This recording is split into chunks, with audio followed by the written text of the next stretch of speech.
Hey friends, before we dive into tonight's story, did you know that nearly 80% of viewers aren't subscribed? If you're enjoying this content, hit that subscribe button. It really helps keep these long stories coming. Also, for even more police horror stories, check out my new channel. The link's in the description and pinned comment. I'd love it if you stop by and subscribe. I'd love to hear from you. What time is it where you are and which city are you listening from tonight? Now, sit back, relax, and let's get into it. I remember when the call came in. The storm had soaked my clothes, and I was shivering as I took off my jacket, but the adrenaline coursing through my veins kept me from feeling the cold. It was March 3rd, 2022, at 12:38 p.m., when the radio crackled from headquarters. Sheriff's Department requesting immediate backup to 482 Carmichael Way. A civilian dispute has escalated into a violent altercation. A firearm may have been discharged. My partner and I had just started our shift 20 minutes earlier, and the K9 van was parked behind us. I reached behind me and tied my German Shepherd Major to the harness. His teeth began to chatter. I think he was anxious, and he was growling. I calmed him down with one hand while starting the minibus with the other. Major had been with me for 7 years, accompanying me on countless missions, attacks, robberies, searches for missing children. He was almost as aware of the danger as I was. Today, we would need every ounce of that awareness. The address was a 2-story ranch house with peeling white paint and a sagging porch. Front yard littered with dead leaves and furniture moved aside like victims of an earlier struggle. As I killed the engine, deputies fanned out behind me. I could hear hushed voices. Paper service only, no contact unless... The unless trailed off with a collective inhale. I clicked open the passenger door, Major sliding out on 4 silent paws, nose low to the damp grass. My pulse hammered in my ears as I checked my Glock, slide, locked back, chamber clear, then reloaded and dropped the clip into place. A deputy raised his hand. He'd tried to serve the woman, Yan Lee, eviction notice earlier that morning. When she saw them, she brandished a knife, 8 inches of polished steel, slammed the door, barricaded herself inside. They waited, called us. That was all we knew. No intel on mental state, no history beyond the civil papers. Now, Major and I would be the edge of force, the option to end without bloodshed. If only she'd come out. The front door shuddered under the deputy's shoulder. A crack, like a tree trunk splitting in half. I moved forward, voice calm but firm. "Police! Miss Lee, open the door. You're only hurting yourself in there." No answer. Major's ears twitched. He caught something in the attic rafters. A subtle shift. I nodded to the sergeant. They backed off. The house stood silent except for the storm's pattering and the deputy's heavy breathing. I eased Major inside on leash. Hallway narrow, wallpaper peeled in curling strips, furniture upturned against the walls. Rainwater dripped through a hole in the ceiling, pooling in the foyer. Our boots slapped wood as we advanced. I whispered to him, "Find her." His powerful shoulders rolled forward, nose dipped. We followed him down the hallway. At the far end, a door cracked open. An invitation or a taunt, I couldn't tell. I pivoted my torch, beam dancing over the edge of a floral-patterned rug. Blood, a smear, dark and drying, angled toward the bedroom. Major's hackles rose. My heart clenched at the primal memory. Last time he'd tracked a blood trail, we'd found a dead toddler under a porch, and no sirens could scrub that scene from my mind. "Come on, boy," I murmured. "Keep moving." We entered the room. Nothing but overturned lamps and a closet door swinging. The bedroom window was covered by heavy drapes. When I seized one corner and yanked it aside, rain light flickered across an empty bed frame. Pillows soaked, tissues scattered, tears wiped away. I swallowed hard. Major nosed a pillowcase, snarled once. I leaned forward, the zipper of a duffel bag partially open, white stitching taut. I tugged it free. Inside, a motel-style knife sheath. No knife. But the bag was too light. I unzipped fully, felt cold metal. A .38 revolver, cylinder 4, rounds loaded. Dispatch's voice came in. Deputy on scene, front door secured, no visual on Ms. Lee. My jaw tightened.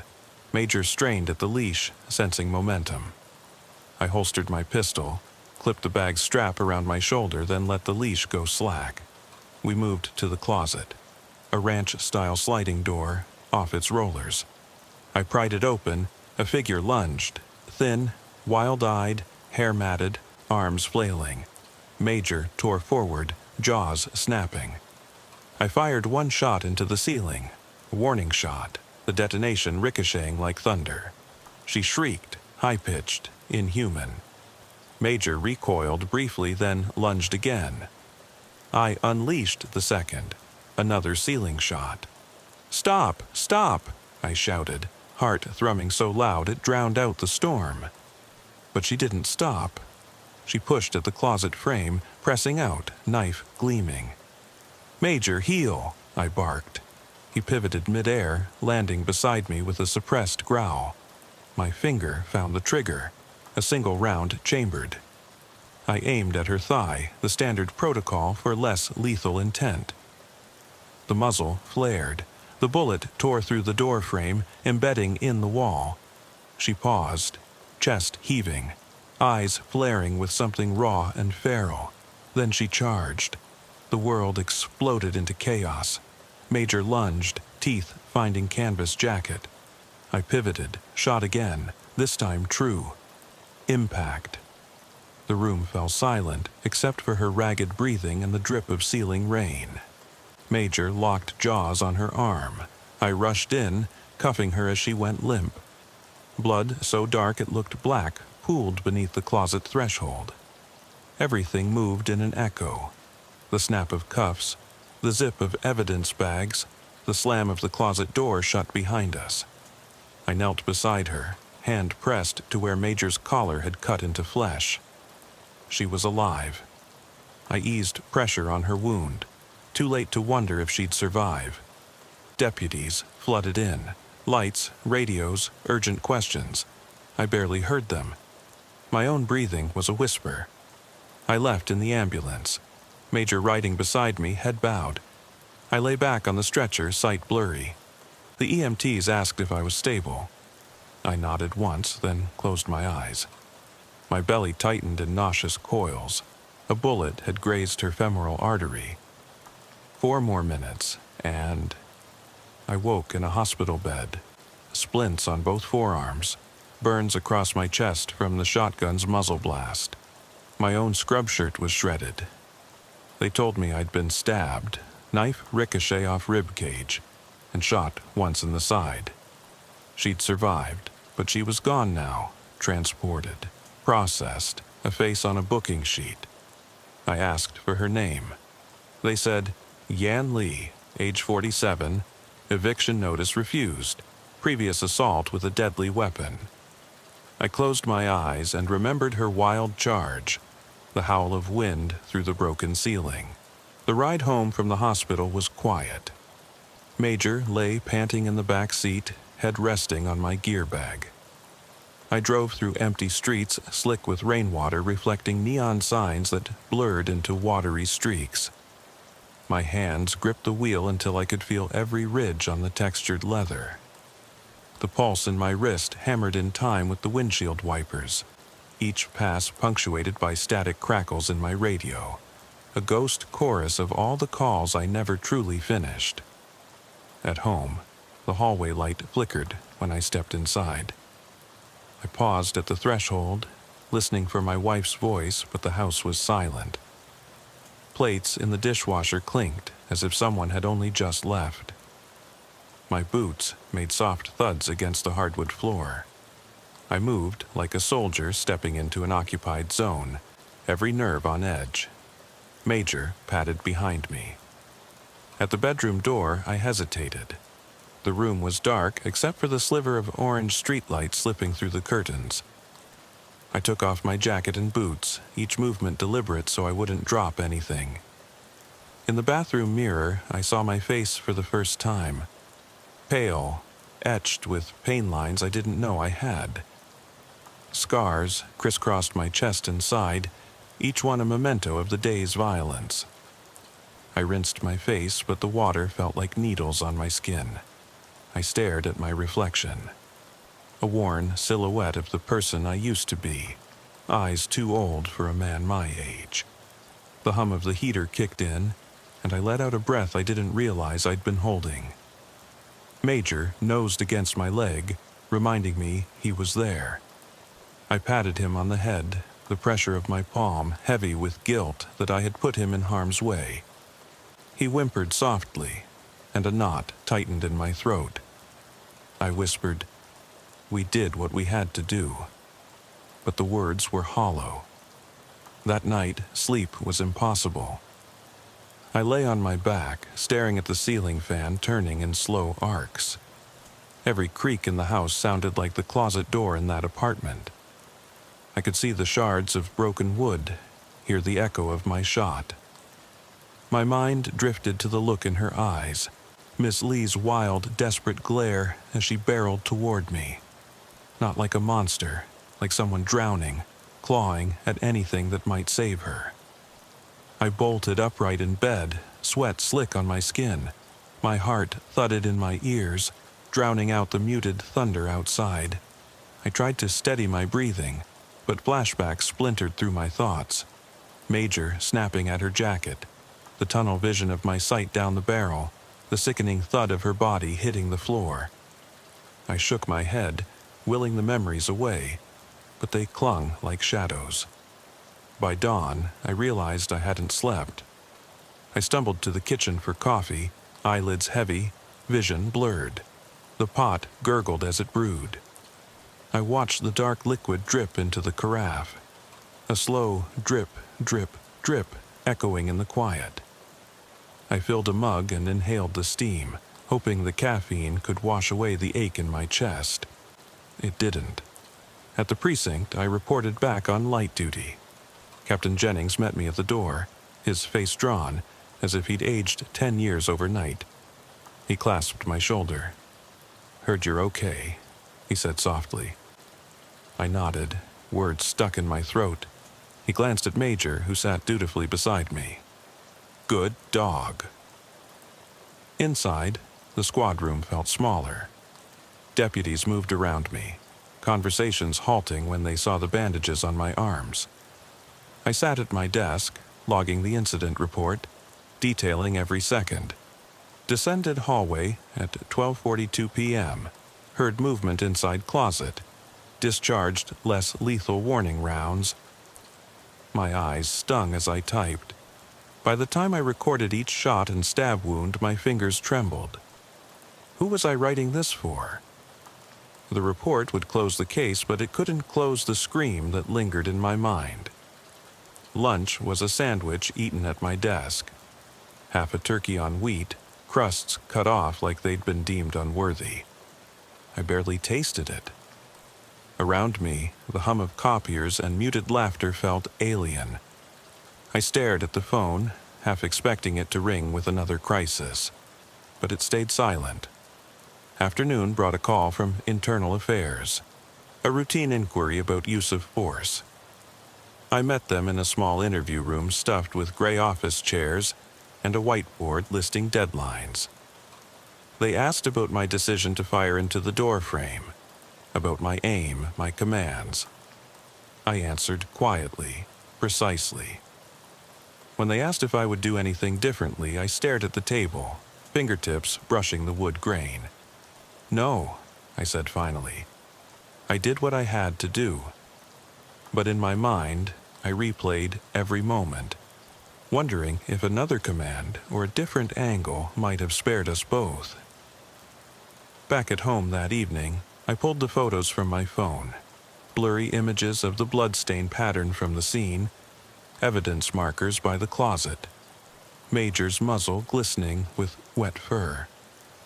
I stared at them on the screen, hating that I couldn't unsee them. I deleted them one by one, except the last shot. Major, panting beside me, gaze steady. I saved that. I needed something to remember the good. Night came again too soon. I lay on the sofa, Major curled at my feet. The TV flickered with police procedural reruns, a cruel reminder of the fictional ease with which crimes were solved and offenders sentenced. I muted the volume and closed my eyes. The silence was thick, oppressive. In the listening darkness, I heard the phone ring in my head, the operator's hold tone echoing from Florida, distant yet constant. And beneath it, a second voice, hers, calling out, somewhere between a plea and a threat. I opened my eyes. Major stirred, ears pricked. The house felt alive with unspoken questions. What if I'd taken her knife rather than fired? What if backup had arrived sooner? What if... I pushed the thoughts away, pressed into the sofa cushions. But they returned, each one a drop of water on stone. Slowly, relentlessly. Outside, the wind rattled the window panes. Inside, dread settled in my chest, like the calm before another storm. In my dreams, I saw her reaching through the closet door, eyes wide as she whispered, "Why didn't you help me?" I woke with a start, heart pounding. Major was at the foot of the sofa, watching me. I could almost see her reflection in his dark eyes. I reached down and scratched behind his ears, voice barely a whisper. "We're not done yet, boy. Tomorrow, the report goes final, and the prosecutor will decide. But tonight, in the hush of my home, I know the case is never closed. The only question is whether I'll ever find peace, or if her voice will echo in every call I answer from now on." I eased back into the driver's seat hours ago, yet I'm still strapped here. Major asleep in the passenger seat, rain pattering like drumbeats on the roof. The case file lies open on my lap. Typed pages edged with red annotations. Questions I posed to myself when no one was listening. Now I press record on my phone's voice memo, not to document calls or crime scenes, but to catch the confessions I can't share elsewhere. My voice comes out rough. It's 3:14 a.m. I drove past Carmichael Way twice before I saw her car still parked on the curb. No lights on inside the house, curtains drawn tight. I swallowed down the knot in my throat and stepped out. I pause, listen to the echo of my words drop into silence, then continue. When I opened the front door, the hallway was bathed in flashing red from deputies' cruisers parked out front. The threshold cracked like old bone beneath my weight. I heard Major's paws tap behind me, steady, sure, as if he needed to know I was there. I told him, "Stay close," and we moved in. I clear my throat. The living room was trashed, couch cushions slashed, coffee table overturned, a broken lamp on the floor casting crooked shadows. Rainwater dripped from a hole in the ceiling, pooling near the fireplace. I almost slipped, caught myself on the mantel. That's when I saw the bloodstains smear along the wall, damp and dark. My hand goes to the scar on my side, still tender under the hospital wrap. It led to the staircase. I listen to the slip of fabric as I shift, then speak again. I took the first step and Major winced at my hip, then shook his head, focused upward. I cracked my flashlight on, strobe of white that made dust swirl in dancing motes. At the top, the hallway stretched out, doors on either side. The closet door at the end I recognized, off its rollers, paint chipped. I whispered, "There she is." and Major sprang. My pulse pounds in my ears as I replay the next moment. She emerged like a wounded animal, knife in hand, face hollow, eyes glazed. I fired the warning shot and the drywall exploded around her. Major surged forward, teeth bared. Then I fired again, direct, calculated into her thigh. She cried out, a sound that lanced through the room and collapsed to one knee. Major barked, low and guttural, pressing her arm with his weight. I cuffed her, voice shaking as I said, "It's over, Miss Lee." She looked at me then, eyes unseeing, as if she'd left that body on the floor. My breath comes uneven now. I pause the recording, rub my temple. When I press play, I hear the creak of my own boots, the crack of each warning shot, that inhuman shriek. I hit record again. I knelt beside her, Major's muzzle inches from her face, panting smoke in the cold air. She didn't fight when I searched her bag, the .38, the knife sheath. Evidence I logged immediately. Medics arrived minutes later, but it felt like hours. I stood and watched them lift her onto a gurney, sealing the scene. Then they slid me onto another wagon, and lights against the ambulance window pulsed red and white like fractured hearts. I swallow, eyes stinging. Back at the station, I filed the report. I wrote that we used less lethal force, only after exhaustions of all options. The words stung, less lethal, when I knew how easily they tip into lethal. Captain Jennings nodded at my summary. He said, "Good job." And I nodded, but I heard only Major's growl and the echo of her fall. My voice softens. I carry that moment with me. The thump of her body, the drip of blood on the carpet, the creak of that closet door swinging shut behind us. Every time I close my eyes, I see her hand, pale, trembling, and I wonder if she ever had a chance to put the knife down, or if another shot, a different tactic, could have saved her from the blood on that floor. I pause again, letting the rain's rhythm fill the space. Then I add quietly, "Tomorrow, I testify at her preliminary hearing. I will describe every step, every command, every heartbeat that led to those shots.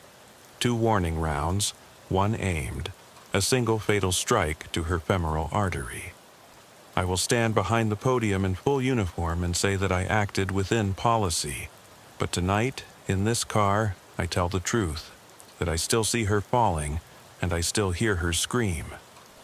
I end the recording and pocket the phone. Major shifts beside me, rousing from his slumber.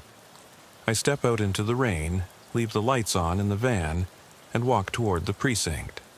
The storm intensifies, thunder rolling like distant artillery. With each step, I feel the tension coiling tighter. I can't escape the question that trails me. Was it enough? I flicked on the overhead lights in the dispatch center, the fluorescent hum vibrating through my chest. My badge still felt cold against my skin beneath my shirt, a reminder that I'd traded one role for another, but the weight of responsibility was the same. The radio crackled with noise, units reporting clear calls, code 4s, a juvenile runaway located, a fender bender on I-5. I let the chaos wash over me as I slipped into the chair behind the console. Major lay curled at my feet. He'd insisted on coming along. Deputies hovered outside the glass partition, uncertain, knowing I needed the comfort of my partner's presence. Without warning, the handset rang. My name popped up on the caller ID, unknown caller. I pressed answer. A woman's voice whispered, fractured across the line, "You shot her. You." The line went dead. My fingers hovered over the keys as I dialed back, but the line was dead on both ends. I leaned back, chest tightening, and ran a hand through my hair. After everything I'd been through, why did the guilt still find new ways to ambush me?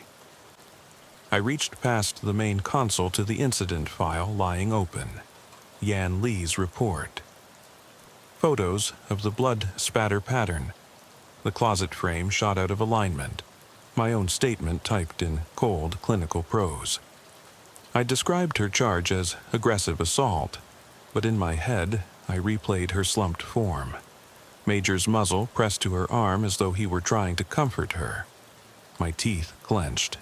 The radio barked overhead. Unit 24. Respond code 3 to 97 Lavender Drive. I pulled my focus back. My role now was to keep the city moving, to catch those moments of crisis before they spiraled. I tapped the mic. Dispatch, this is Operator 47. Lavender Drive, ETA 2 minutes. My voice was calm, practiced, an armor I hid behind. I pressed the talk button. Priority 1. Elderly female reported disoriented, possible Alzheimer's, walking near the creek banks, no traffic units near. Send patrol and EMS. The hum of fluorescent lights and distant thunder blended into the mechanical beat of call tones and hold music. While I logged the call, my mind drifted to her scream. The night my world fractured into before and after. I pictured the portal of that closet door swinging inward, the gleam of steel under the attic light, the spray of rain against broken ceiling tiles. I blinked, shook it off, and welcomed the next call. The headset pressed heavy to my ears as I said, 911, what's your emergency? A child's voice, shaky. There's someone in my backyard. They're watching me. My pulse quickened. Can you see them now? I asked, fingertips dancing over the mapping software. Yes, by the fence, black hoodie. I keyed a locator and dispatched the nearest unit. Keep speaking to me. Is anyone else there? The girl whispered, No, I don't think so. I stayed with her until the patrol car's sirens drew near. Only when she whispered, Thank you, did I release the line. Major whined softly. I glanced down. His eyes were fixed on me as if he could sense the shaking under my calm exterior. I patted his head. Good boy. My fingers tapped the keyboard to clear the log, but the woman's broken whisper from the unknown call haunted me. I replayed it in my head. You shot her. You. It reassembled into a question. Why did you shoot her? That single, fractured thought lodged itself in my mind. The rain intensified, hammering the building's metal roof. Outside, deputies returned from assignments. Some with simple code 4s, others shaking their heads at domestic disputes that resolved without violence. I filed each incoming call, routing resources, saving lives in increments, trying to outrun my own doubts. I answered another call. My husband won't wake up. He's not breathing. Code 2, medical dispatched. I stayed on the line, guiding CPR steps, voice measured, heart racing. I noticed the clock flip past midnight. 12 hours on duty already, and the night was young. My eyelids grew heavy, the ache in my side reminding me of the bullet wound that had barely healed. I rubbed the scar beneath my shirt, remembering her face. I told myself to focus on the now, the stolen seconds to save someone else. My training kicked in. Triage calls, coordinate units, reassure callers. The console's steady beeps became a metronome, pushing me forward. Then came the call that froze me. 911, help me, please. The voice was her voice. Women, mid-40s, I guessed, breath hitching in the rain. Ma'am, where are you? I asked, dread pooling in my stomach. I'm at 482 Carmichael Way, please, she sobbed. Don't let them hurt me. My breath caught. I opened Yan Li's incident file, that address, the one where I shot her. My throat closed. Stay where you are, I said, voice cracking despite my best effort. Units are en route. My monitor lit up with mapping pings as I dispatched patrol cars. Signal 13, possible hostage, I added, heart pounding. Outside the glass, Major's ears pricked. He rose, pacing at the partition. Deputy's eyes flicked between me and the console monitors, concern and disbelief in equal measure. I keyed the mic. All available units to Carmichael Way. Repeat, Carmichael Way. Emergency override. The hum of the storm grew louder. The console's lights flashed urgent. I watched the GPS icons converge on the house. "Caller, can you see the lights?" I asked, voice unsteady. "Yes, they're here," she whispered. "I'm hiding in the closet." My heart seized, the echo of that same closet door from years ago. I shut my eyes, blocked out the console's lights. "Stay calm, help is minutes away." I gripped the headset so tight my knuckles whitened. Outside, sirens wailed in the rain. "Units on scene," the first patrol reported. My breath hitched. I typed into the log. "In progress. Possible second occurrence of request for cover." My heart hammered. This was impossible. Yan Li was in custody. Incarcerated, court dates pending. She couldn't be the caller. I ordered a trace. Incoming line location. The map blinked. A single dot, right there at Carmichael Way. My chest tightened as I realized someone was using her voice, her fear, to lure us back to that exact place. I leaned in, voice low. "Keep talking. I need to know what you see." The closet door creaked open in her recording, just a whisper of sound. I froze. Something was wrong with the audio feed. The static spike, the hiss of distortion. A second voice under hers. A man's laugh, low and chilling. I ripped off the headset. Major growled, hackles raised. The center's lights flickered as thunder rattled the windows. I jumped up. "Clear the floor, code black." Deputies spilled in, hands on weapons. The door to the dispatch room locked behind me. The console's screens all showed the same image. The dark hallway of that ranch house. Point of view from inside the front door. The closet door at the end, slowly opening. Silence fell. Then a single whisper over the speakers. "Why did you shoot her?" And somewhere in the back of my mind I heard another voice answering, stained with regret and fear. But it wasn't mine. The hum of the monitors felt suddenly oppressive. Each screen's glow like the eyes of predators watching me. The door to the dispatch room rattled under a soft impact. A glancing tap. Major's hackles rose. His low growl vibrated through the thin carpet. I spun toward the door, heart hammering, as silver light from the hallway slit through the gap beneath it. "Hold position," I muttered, voice brittle. Deputies pressed against the wall behind me, weapons drawn, breaths held. The console's audio output crackled with static. Then that chilling whisper again, louder now. "Why did you shoot her?" No one moved. The closet door image on the screen twitched forward, propelled by an unseen hand, inch by inch, the wood splintering at the corner. A deputy keyed the mic.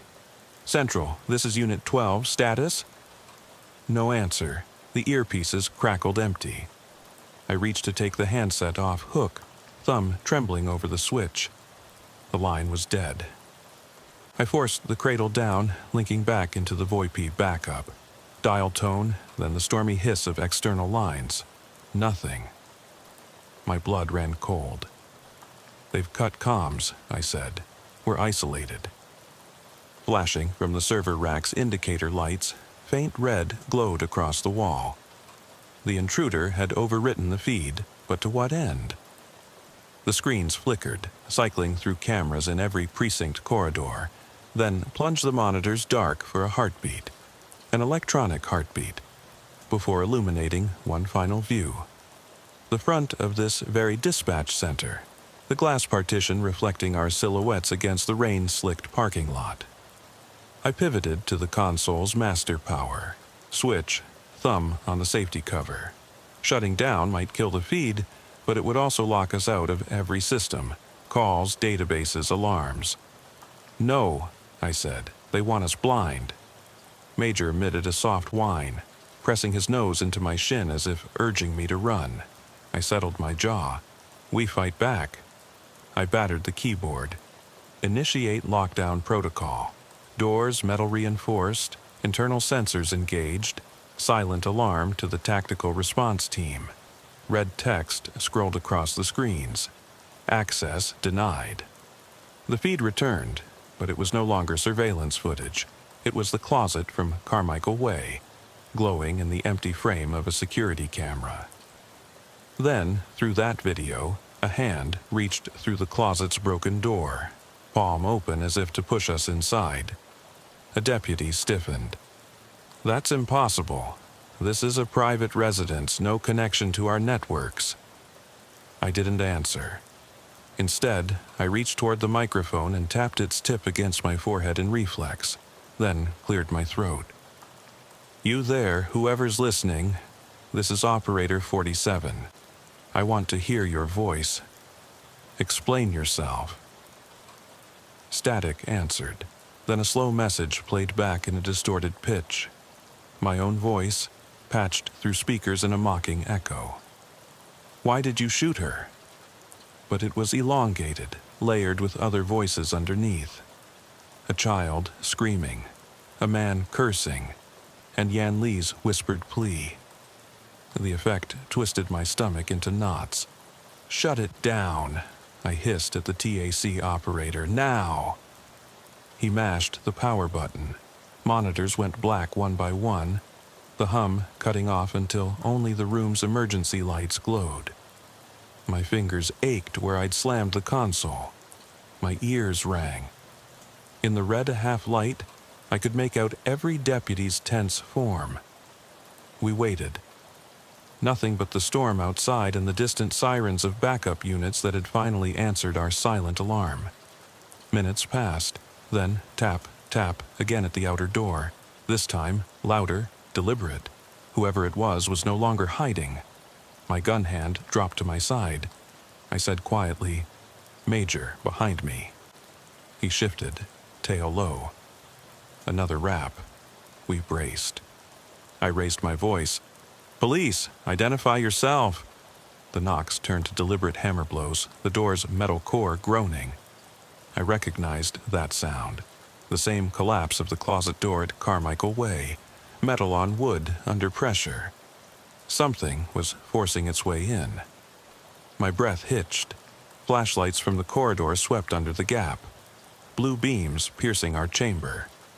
But they weren't moving inside.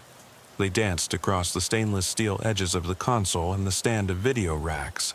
And then, almost imperceptibly, a figure stepped into the light at the threshold. Tall, lean, coat dripping rainwater, head hooded. I couldn't make out a face. The figure raised one gloved hand, fingers outstretched, and said in a voice that whispered directly in my mind rather than through the door, "I'm still waiting for your answer." The room fell silent as the figure stepped forward, past the deputies, past me. The emergency lights flickered and went out, plunging us into darkness interrupted only by the storm's flash of lightning through the windows. A soft click echoed, metal on metal.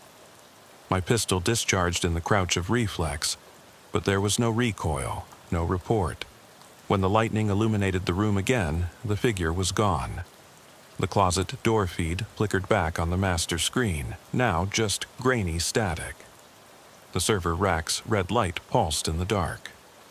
Major whimpered, nudging my hand. I stared at the console, sweat cold on my back.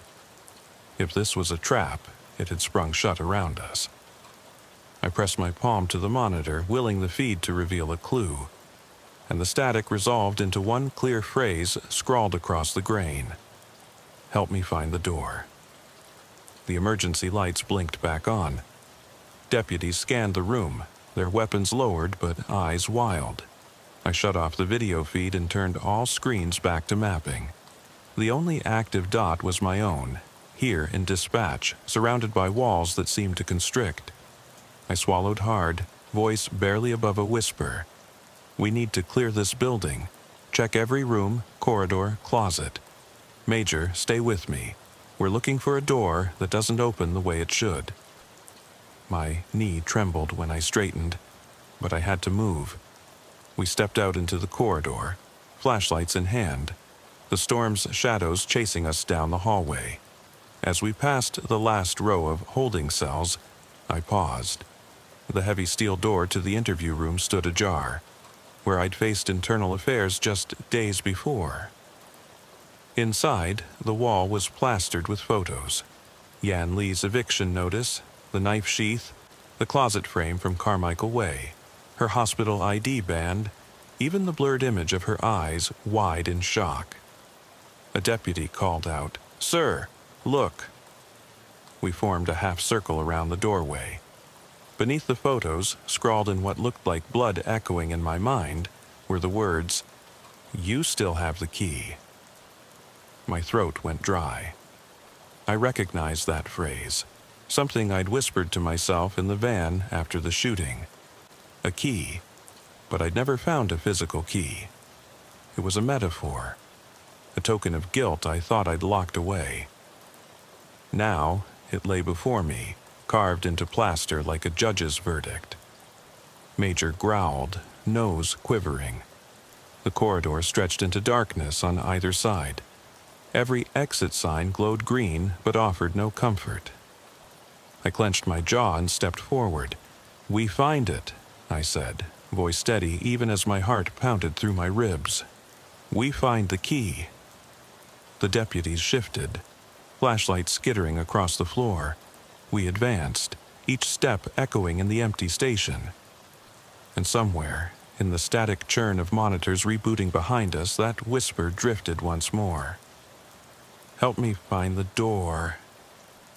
I clicked off the console's rebooted screens and motioned to the deputies. We fanned out in pairs down the corridor, flashlights slicing through shadows cast by the emergency lighting. The first metal door bore a stenciled sign, "Evidence Storage." Its lock was intact, but the handle turned silently, yielding to a tap code knock I'd taught Major once on a training ride. He snarled softly as I rapped the sequence. The door swung open into a room half stacked with cardboard boxes and metal shelving. The air smelled of mildew and lingering chemicals from processed crime scene kits. I swept my light across the rows until I found what I was looking for. A scuffed wooden key taped beneath a shelf, the surface worn smooth by countless fingers. My breath caught. This was the only physical key I'd ever seen, one I'd dismissed as metaphor until now. I lifted it on gloved fingers. The metal was cool, heavier than expected, and engraved with a tiny symbol. 2 interlocking triangles fading under the tarnish. I held it up to the light, heart thudding. "Got it," I whispered, passing the key to the nearest deputy who pocketed it. My instincts told me we needed to use it where it truly belonged. We retraced our steps toward the interview room where the photos had taunted us. The door stood closed now, but the scrawled message glowed across its surface as I approached. "You still have the key." I unlocked my cuffed hand to free the handle, slid the key into the oak grain and turned. The lock clicked, a sound soaked in finality. I pushed the door open and felt the weight of gravity shift in the room. My flashlight beam revealed row upon row of filing cabinets, case files, witness statements, departmental memos, all organized, yet coated in a thin layer of dust, as if untouched for years. Major padded in behind me, muzzle low, whiskers twitching. He nosed past cabinets until a single drawer stood ajar. Label embossed in brass, Carmichael Way, closed cases. My fingers hovered over the handle. I yanked it open, and inside lay a thick manila folder, yellowed edges brittle. I peeled it free, thumb sliding across handwriting in jagged ink. Subject, Yan Lee. Date, March 3rd, 2022. Outcome, deceased. I paused to steady my breathing. I'd known she survived that night, gone to custody awaiting trial, but this said deceased. I flipped through pages. Autopsy report, photographs of her body on the medical examiner's table. Eyes closed, face serene in death. My chest tightened. I traced the date stamped at the top, 2 days after the shooting. This file had been sealed off the books, a truth hidden from me. A low rumble reverberated through the station, air vents, or perhaps something deeper. I slammed the drawer shut, but the rumble persisted, growing louder. The fluorescent lights overhead flickered, strobing the room in jittery pulses. Deputies jostled for position, weapons raised, eyes wild. I clutched the folder against my chest and edged back toward the door. That's when I noticed the baseboard leading to the adjacent wall had a seam, narrow, almost invisible under the dust. I ran my flashlight along it until the beam caught a slight gap. My pulse rippled through my limbs as I pressed against the panel. It shifted outward, revealing a narrow passage carved hollow behind the cabinets. I exchanged a glance with Major. He cocked his head, muscles coiled. I tucked the folder under my arm, pulled the panel fully free, and ducked inside. The passage was cramped and impossibly long, damp air pressing in as exposed pipes rattled overhead. We followed the curve, boots slapping wet concrete, until the tunnel ended in a heavy steel door devoid of markings. A keypad hung beside it. Its keys were worn. Above it, a discreet slot that matched the size of the wooden key I'd found. My hands trembled as I slid the key into the slot. It fit perfectly. I turned it. The lock disengaged with a resonant thunk that echoed like a heartbeat. The door hissed open, revealing a stairwell descending into darkness. A single bulb at the top flickered uncertainly. I glanced back. No deputies had followed into the tunnel. They'd been too startled. I tapped the nearest button on my radio. Operator 47 to Unit 12, if you can read me, stand by at dispatch room. We'll update your status in 2 minutes. No response. The entire station's comms must still be offline. I slipped through the door and descended. Each step creaked under my weight, mixing with the distant drip of water and the faint hum of electrical lines in the walls. The stairwell descended 5 flights before emptying into a low-ceilinged sub-basement. My light swept reveals rows of metal grates over shallow pits. Outside each grate, yellow labels marked biohazard, hold pending, coroner's evidence. The smell hit me then, sour metal and disinfectant, a scent that froze my spine. I scanned the room for the deputies but found only empty carts on wheels and overturned chairs like casualties of a long-ago struggle. At the far wall, a bank of lockers stood rusted shut. On one, the paint peeled to show the same interlocking triangle symbol from the key. My breath seized. I slid the folder from my jacket and laid it atop the locker. Underneath, etched in red, were words I didn't want to know. Locked away so you'd forget. The locker's handle resisted my tug until I pressed the key against a matching slot beneath the latch. The mechanism clicked, and the locker door swung open onto darkness. I hesitated, heart slamming against ribs. Inside lay only shadow until I trained my flashlight deeper, revealing a single object: a manicured, gloved hand. An investment bank's leather glove, pristine white. It lay beside a stack of patient charts bound by tarnished clips. I flicked through them. None were labeled Yan Lee.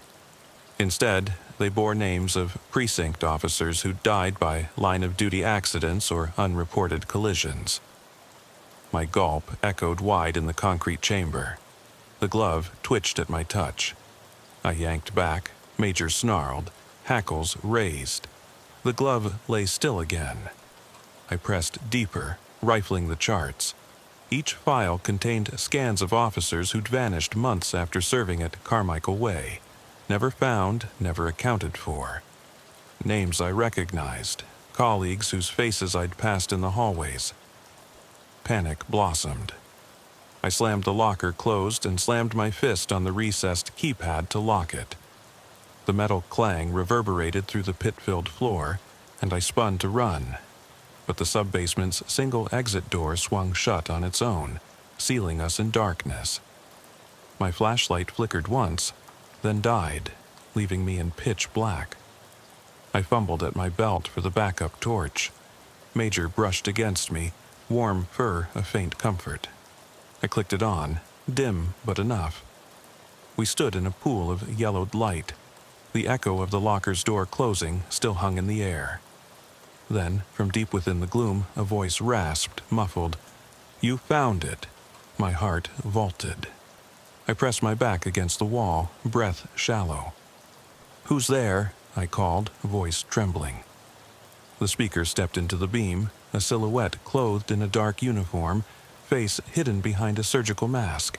The eyes were impossibly familiar, liquid and empty, the same glazed serenity I'd seen in Yan Li's post-mortem photo. He bowed his head and said in a calm, rasping whisper, "Now, you must remember." The light snapped off as my backup torch clicked false. Darkness swallowed me. Major barked, echoing in the black. I realized the folder, my proof, was gone from my arm. My throat burned as the voice drifted above me. "Until you remember, the door will stay closed." Footsteps receded into the darkness. My blood ran cold as I juggled my radio, only to find it dead weight in my hand.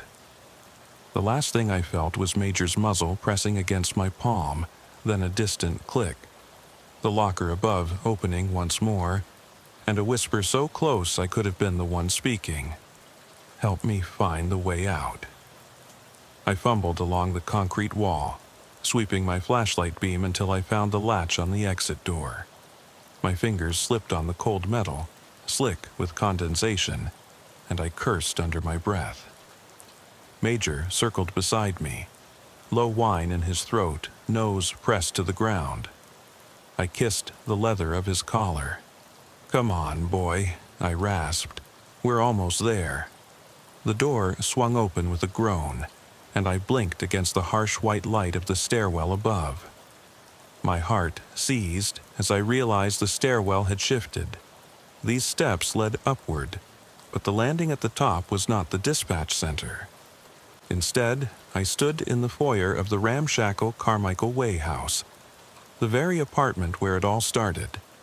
The hallway light overhead buzzed, yellow and familiar. Rainwater dripped from the hole in the ceiling onto the threadbare rug. I stepped forward as memories crashed in. Major at my side, me firing into the doorframe, her silhouette backlit by the patio light, the echo of her shriek. But this wasn't a memory. It was a looped projection, a twisted echo of that night. The front door slammed behind us, yet no wind blew. I pressed my back against the wall, scanning the apartment's wreckage. Furniture, overturned, blood smears half washed by rain. The closet door stood ajar at the far end of the hall. I whispered, "No turning back." Major growled approval. Together, we advanced. Each footfall echoed like a heartbeat in my chest. Before we could reach the closet, a soft scuff behind me made me whirl. There, in the kitchen doorway, stood the hooded figure, no longer masked, the face peeled back to reveal my own eyes, hollowed with guilt. My throat clenched. I pressed my hand over my mouth, stifling a scream.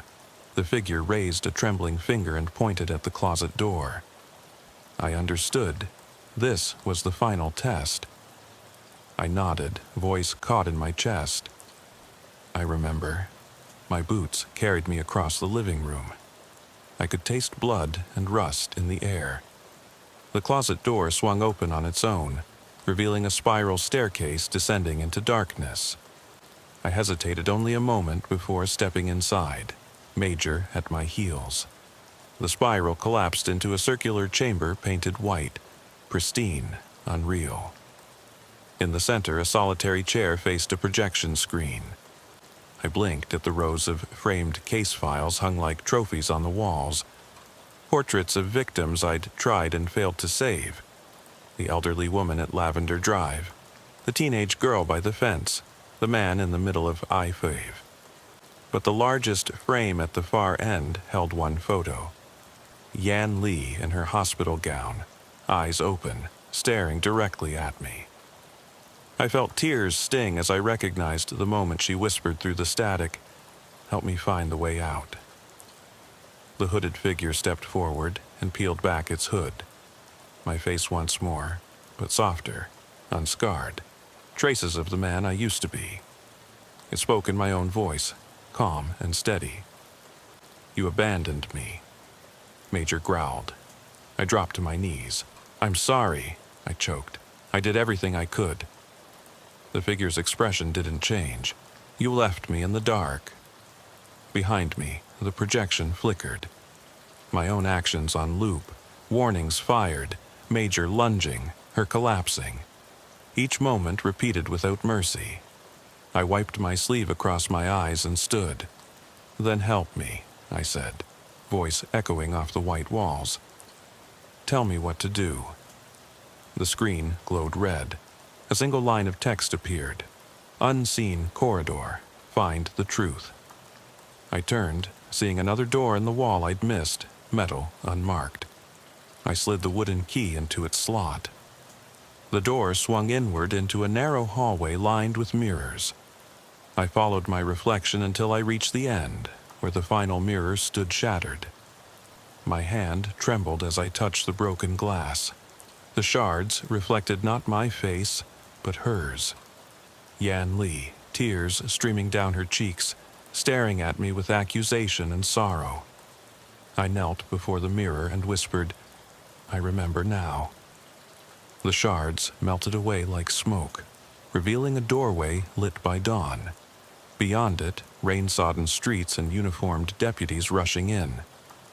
I felt Major nudge my hand. We stood, turned, and stepped through together. I emerged into the dispatch center foyer, real this time, fluorescent lights humming overhead, deputies rushing toward the stairwell. I dropped the key on the floor between us. Captain Jennings appeared at my side, eyes wide. "Are you all right?" he asked. I nodded, breath trembling. "She's alive," I said. "Yan Li survived." He glanced at Major, then back to me. "What do you mean?" I crouched and scooped up the wooden key. "I lost her file, thought she died. They buried the records. But she lived. And she's still out there, trapped in a system that forgot her." Jennings' face paled as realization dawned. I stood, voice firm. "We correct this. We send a unit to Carmichael Way. Check every survivor, every sealed record. We find her." He nodded shakily. Behind me, the hooded figure stood in the glass partition's reflection. No face, only a silhouette. I turned to see nothing but empty air. My heart thundered as I realized the truth. It wasn't a vengeful spirit or a technical hack. It was my own conscience manifest, demanding reparation. I picked up the key and slipped it into my pocket. Outside, the storm had passed. The first rays of dawn filtered through rain-streaked glass. Major licked my hand. I inhaled the crisp air, tasting the promise of daylight. I exhaled, resolve solidifying in my chest. The door to the dispatch center opened, and I walked through it, ready to finish what I started, ready to answer for every call I left unanswered. But as I crossed the threshold, I felt her voice behind me, soft as a breeze. "Will you remember me now?" I paused, hand on the doorknob, and whispered back, "I will." Yet, as the door clicked shut, her question still lingered in the empty hallway, and I realized the hardest part was still to come. I pull the cruiser into its stall just past midnight, the engine ticking as it cools.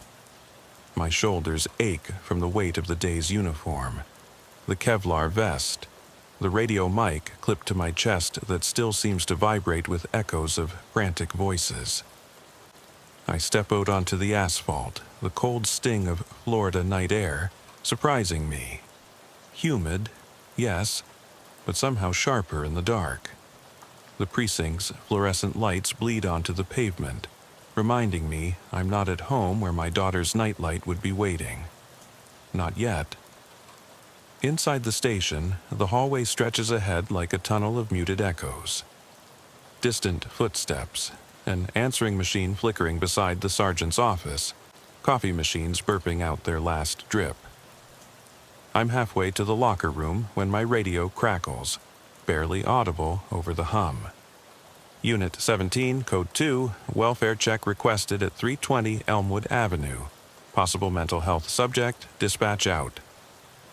The words hang in the stale air, routine on paper but never in practice. Elmwood Avenue. Tucked into a cluster of cheap apartments that line a canal I've never actually seen because I've never had reason to. Kitchenware rattles inside, laundry hangs limp from balconies, and a broken street lamp throws one hell of a shadow near number 7. I jangle my keys, heart ticking up from its steady beat. My mind flips through the checklist.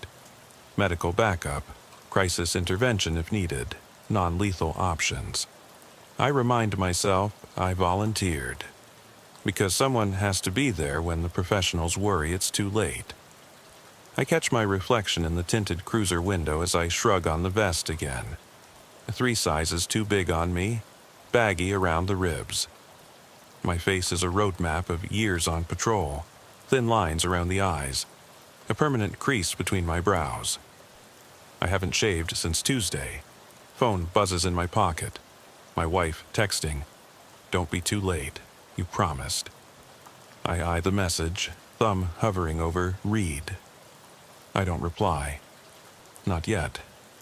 It'd be a lie to say I'm not thinking of her and our 6-year-old tucked in their beds, dreaming while I chase ghosts in a fluorescent hallway. The drive is 5 minutes.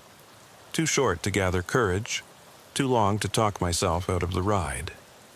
Headlights cut through cloud-streaked sky, water pooling in old tire ruts along the roadside. Rain earlier made the road slick. I remember wiping a bead of water off the windshield as I passed a billboard advertising burger deals. Some things never change. At the corner, I spot number 7. A narrow porch light, bulbs swaying in the breeze, a potted palm that looks half dead. The evening stillness is thick. No car idling in the lot, no neighbor standing on the balcony. I kill the engine and step out. My boots make soft thumps against the asphalt. I grab my flashlight, not for illumination as much as to feel its weight in my hand. The beam catches the peeling paint on the door, the warped welcome mat littered with cigarette butts. I hit the button on my radio. Dispatch, this is Unit 17 on location. Welfare check for Sydney Wilson, 33, apartment 7. I'll try contact. Copy, Unit 17. Backup ETA 2 minutes. It's a procedural courtesy. I nod to myself. Okay, 2 minutes. Plenty of time to knock and be gone if nothing's wrong. Heart thudding, I walk to the door and rap my knuckles against the wood. 1, 2. I wait 4 seconds between knocks. Boots shuffle inside. I knock again. My voice, soft but firm. Fairfax County Police. Open up, please. Are you all right? Silence. The only answer is the distant hum of an air conditioner and the faint drip of water somewhere deep in the building's plumbing. Another knock, then a pause. 2 minutes feel like hours. I glance left and right, expecting to see someone creeping behind me, but there's only flickering yellow light through the hallway window. The wind rattles the frames, or maybe a loose shutter. I lean close, ear to the door, catching the thump of my pulse. Footsteps in the corridor, Someone's approaching, I think, but it could be my mind playing tricks. I grip the flashlight tighter. I should radio in any second. Confirm backup is on the way. But something stops me. The intimacy of the pause, the weight of not knowing. "Miss Wilson," I say quietly, "if you can hear me, please open the door. We have a welfare check for you." I tap shack knuckle on metal once more. The door shifts, just a hair. My breath catches. I'm trained to react calmly, to assess threat.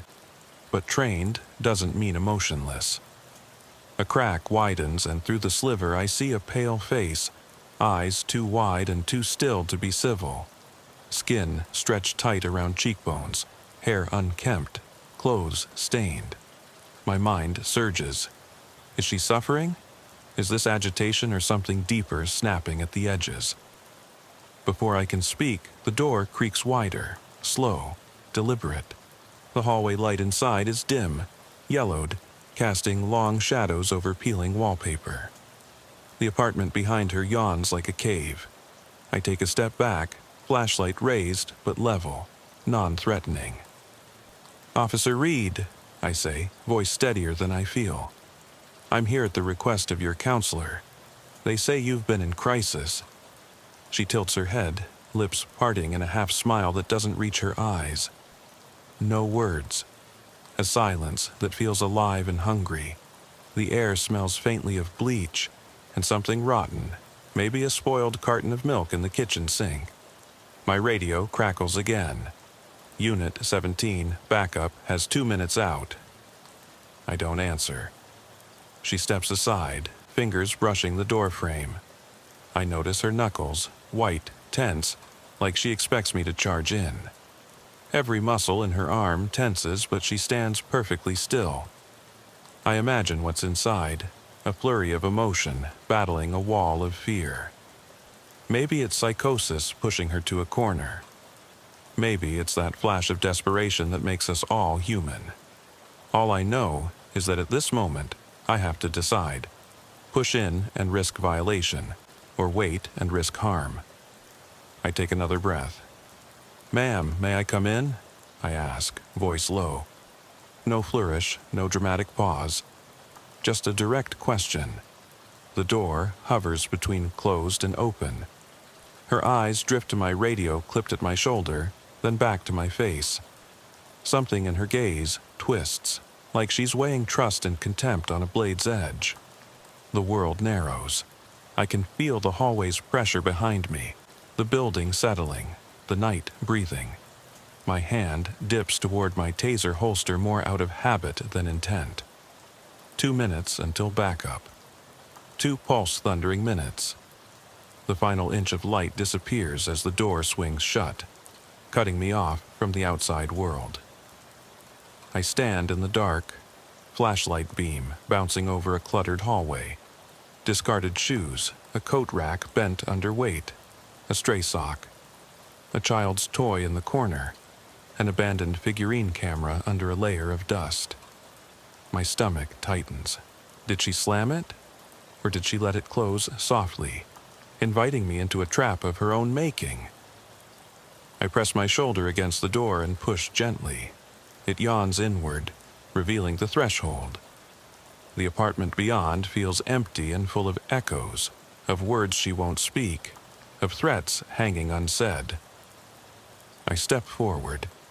The door clicks behind me. The click is muffled but final. I hear the latch drop.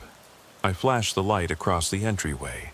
A narrow foyer with faded linoleum, a single kitchen light flickering at the far end. Something shifts in the beam.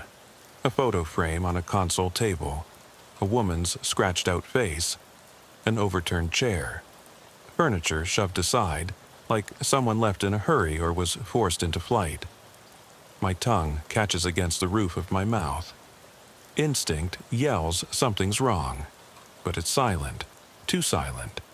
Only distant thunder rumbles through the walls. I swallow. "Miss Wilson," I call, each syllable echoing back. No answer, just the hum of the bulbs overhead. My radio is silent. Backup hasn't arrived yet. I step further inside, the floorboards groaning under my weight. The shadows seem to watch me, waiting for a misstep. My flashlight illuminates a trail of footprints across the dusty linoleum. Small, almost childlike, heading toward the kitchen. I follow, breathing shallow. Heart drumming so loud I half expect her to hear it. The footprints end at a low cabinet door, cracked open as though someone reached in and pulled something heavy free. A dark smear across the floor leads into the living room. I raise my radio. Unit 17 to dispatch. Suspect's apartment is empty, signs of struggle inside, requesting immediate backup. My voice wavers, but I hold it steady. No response. The console must be broken or the signal lost in these thick walls. I move toward the living room door, just one more step, when I hear it. A soft, dragging sound from the bedroom down the hall. Something heavy, moving, a breath, and then it stops. I freeze, flashlight trained on the open doorway, darkness beyond. My hand drifts to my holster. 2 seconds pass. 5. A soft scrape, then nothing. I swallow and take a single step forward, the beam slicing through the gloom. And just as I edge toward the threshold, the light catches something in the corner of the room. A pale hand, fingertips curled around the edge of the mattress. It trembles once, then stills. My breath hitches. I raise my voice, low, calm, pleading, "Miss Wilson, if you're hurt, please show yourself." Silence. Then a soft thud behind me, the front door slamming shut. I whirl around. The apartment plunges into darkness as the kitchen light blinks out in a static flicker. Rain pounds the windows. And in that moment, just before I sprint for the bedroom, every instinct in me is screaming that I stepped right into her world, and she's already been waiting. I slip my hand off the doorknob and drop into a low crouch, every nerve alive. The hallway's stale air presses against my lungs as I inch forward, flashlight beam carving through the darkness. My footsteps are silent on the linoleum, but I can feel my boots leaving faint imprints in the dust. The thud of my heartbeat is louder than any thought. Find her, get back up, stay alive. The living room yawns before me, empty chairs shoved aside, a TV screen cracked and dark. Shadows pool in every corner. I sweep the beam left, nothing. Right, nothing. Then, at the far wall, a smear of something dark soaks into the carpet, leading toward the kitchen. I trace it with my light, following a path that winds around a toppled coffee table and ends at the threshold. My radio lies forgotten on the floor, dead batteries, or maybe no signal. I press the button anyway. Unit 17 to dispatch, but only static. A reminder that here, in this cocoon of peeling paint and half-lit bulbs, I am utterly alone until they arrive. 2 more minutes, or maybe 5, depending on how long it took to clear the pileup. I step over the threshold into the kitchen. The floor tilts under me, grease or water slicked across the linoleum. My flashlight illuminates the stove's burners, each stained with dried spills, the sink piled high with dishes, and then a handprint, impossible high, smeared against the wall above the counter. Pale as bone, fingertips splayed in terror. Not her left hand, this is a child's slender fingers, wrist bent at an unnatural angle. My breath hitches. 1,000 questions flood my mind. Why a child? Why here? I bend closer, the smell of bleach and crap so strong it curls around my tongue. I lift the hem of my vest to unclasp my body camera. Did it start? I feel for the lens, but it's cold, hard, no red light. I slap it on, hoping it engaged. Then, a soft scrape behind me. My head whips around. The hallway door creaks open a crack, just enough for a sliver of light from the building's corridor to cut across the floor. Footsteps shuffle outside. Back up? I radio again, but there's only that maddening static. I close the gap to the door and press my ear to it. Voices, low. A murmured conversation or argument. Two sets of footsteps moving apart, one receding down the hall, the other stopping by apartment 6. My pulse surges. I press my shoulder against the door and force it open a crack. Down the hall, in the faint yellow glow under 6's door, I see two figures, one small, hunched, a child, the other larger, stooped. Both silhouettes tremble. I draw in a breath. Fairfax County Police, I whisper, voice firm. Show yourself. The larger figure steps forward. An older man, shoulders rounded, eyes wide in the half-light. He wears pajamas stained dark around the chest. He tilts his head, mouth opening and closing like a fish. You shouldn't be here, he rasps.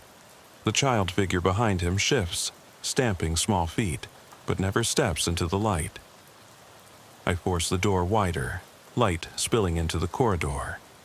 Sir, I need your help. Please, step back. The man shrinks, hands raised as though warding me off. They'll come, he says, staring down the hallway. They never leave. My spine stiffens. Who? What? The child figure shunts sideways, melting deeper into shadow. I take another step forward, then a sudden slam behind me. My light wavers. The apartment's door, behind me, has slammed shut. My heart plummets. I barely catch the officer's reflection in the hallway window, wide eyes a deadlock between fight and flight. I spin back, heavy foot falls in the living room. My flashlight illuminates just the edge of the bedroom door. The dark smear leads on. My mouth dries. I inhale, hunkering down, voice a rasp. Miss Wilson, if you're here, help me. Silence, then a soft giggle, a small hollow sound that echoes unnaturally in the narrow hallway. It's the child's voice, louder now, close. Tiny boots pad against the floor outside my peripheral vision. I whip the beam around. Nothing, just the filthy wall, chipped paint, and that handprint I passed. I realize with a cold shock that I'm the one trapped, that the apartment has become a maze of terror all its own. I press back toward the living room, flashlight carving a path through gloom. But before I can reach the safety of the foyer, the hallway light behind me flickers and dies with a sputter. Darkness swallows me. My radio crackles. A distant voice. Unit 17, respond. But it's routed through some distant talk group, not dispatch. My own calls vanish in the ether. The silence that follows rings louder. A soft, dragging sound behind me. My pulse races. I pivot, shining the beam down the hallway toward apartment 7. The kitchen door stands ajar, and in its frame I see a shape. The woman, Miss Wilson, or something that wears her as a mask. She tilts her head, awareness blooming in her eyes. Cold, brilliant. Fingers twitch at her sides, as if claws wait to bloom. I swallow, hand creeping toward my holstered taser. I know it's useless in darkness that bends around corners. I force myself to speak, voice tight. Sydney, I'm here to help. The name tastes wrong in my mouth, charged with too many unknowns. She tilts her head again, lips parting slightly in a soundless laugh. Then she steps forward, one slow, purposeful footfall. Her shadow swallowing the hallway light. I stumble back, beam dancing across overturned furniture and the cracked photo frame with the scratched-out face. My flashlight flickers, momentary blackout, then snaps back, revealing nothing. She's vanished. Behind me, the corkboard on the wall rattles. Single pushpin clatters to the floor. I kneel to pick it up, eyes scanning the thread of crimson on its head. Not blood? Paint? Rust? I don't know. But the clap of footsteps returns, heavy and deliberate, coming from the front door. I scramble to my feet, heart pounding. My head spins with questions I have no time to answer. Where is she? Who else is here? Will backup ever arrive? The corridor yawns before me, stretching into inky blackness. I'm caught between two dark doors, one leading back to the foyer and the possibility of escape, the other into the nightmare of the bedroom. I swallow the lump in my throat, jaw set. There's only one direction, forward. My boots hit the linoleum in a staccato rhythm. Boots and flashlight beam leading me toward the bedroom door, toward the thing that stole her voice and borrowed her face. The door's edge splinters under my grip. I pull it open and stop. The room is empty, nothing but overturned furniture and shards of glass glittering in the lamp's half-life. Yet the window is wide open, curtains twisted as if something large fled through. Rain lashes in, cold wind biting at my neck. On the sill, a single muddy footprint. I swallow and step inside, following the print to the center of the floor. Mud, water, but also, here, something soft. I kneel and touch it, a tuft of blonde hair. My breath hitches. I close my eyes, feeling the weight of every forgotten call, every life lost to static, every second I was too slow. And then a whisper, barely more than a breath. Help me. I snap my head up, flashlight beam dancing across the ceiling. Silence. The window rattles in its frame. I rise, voice low, determined. I'm here.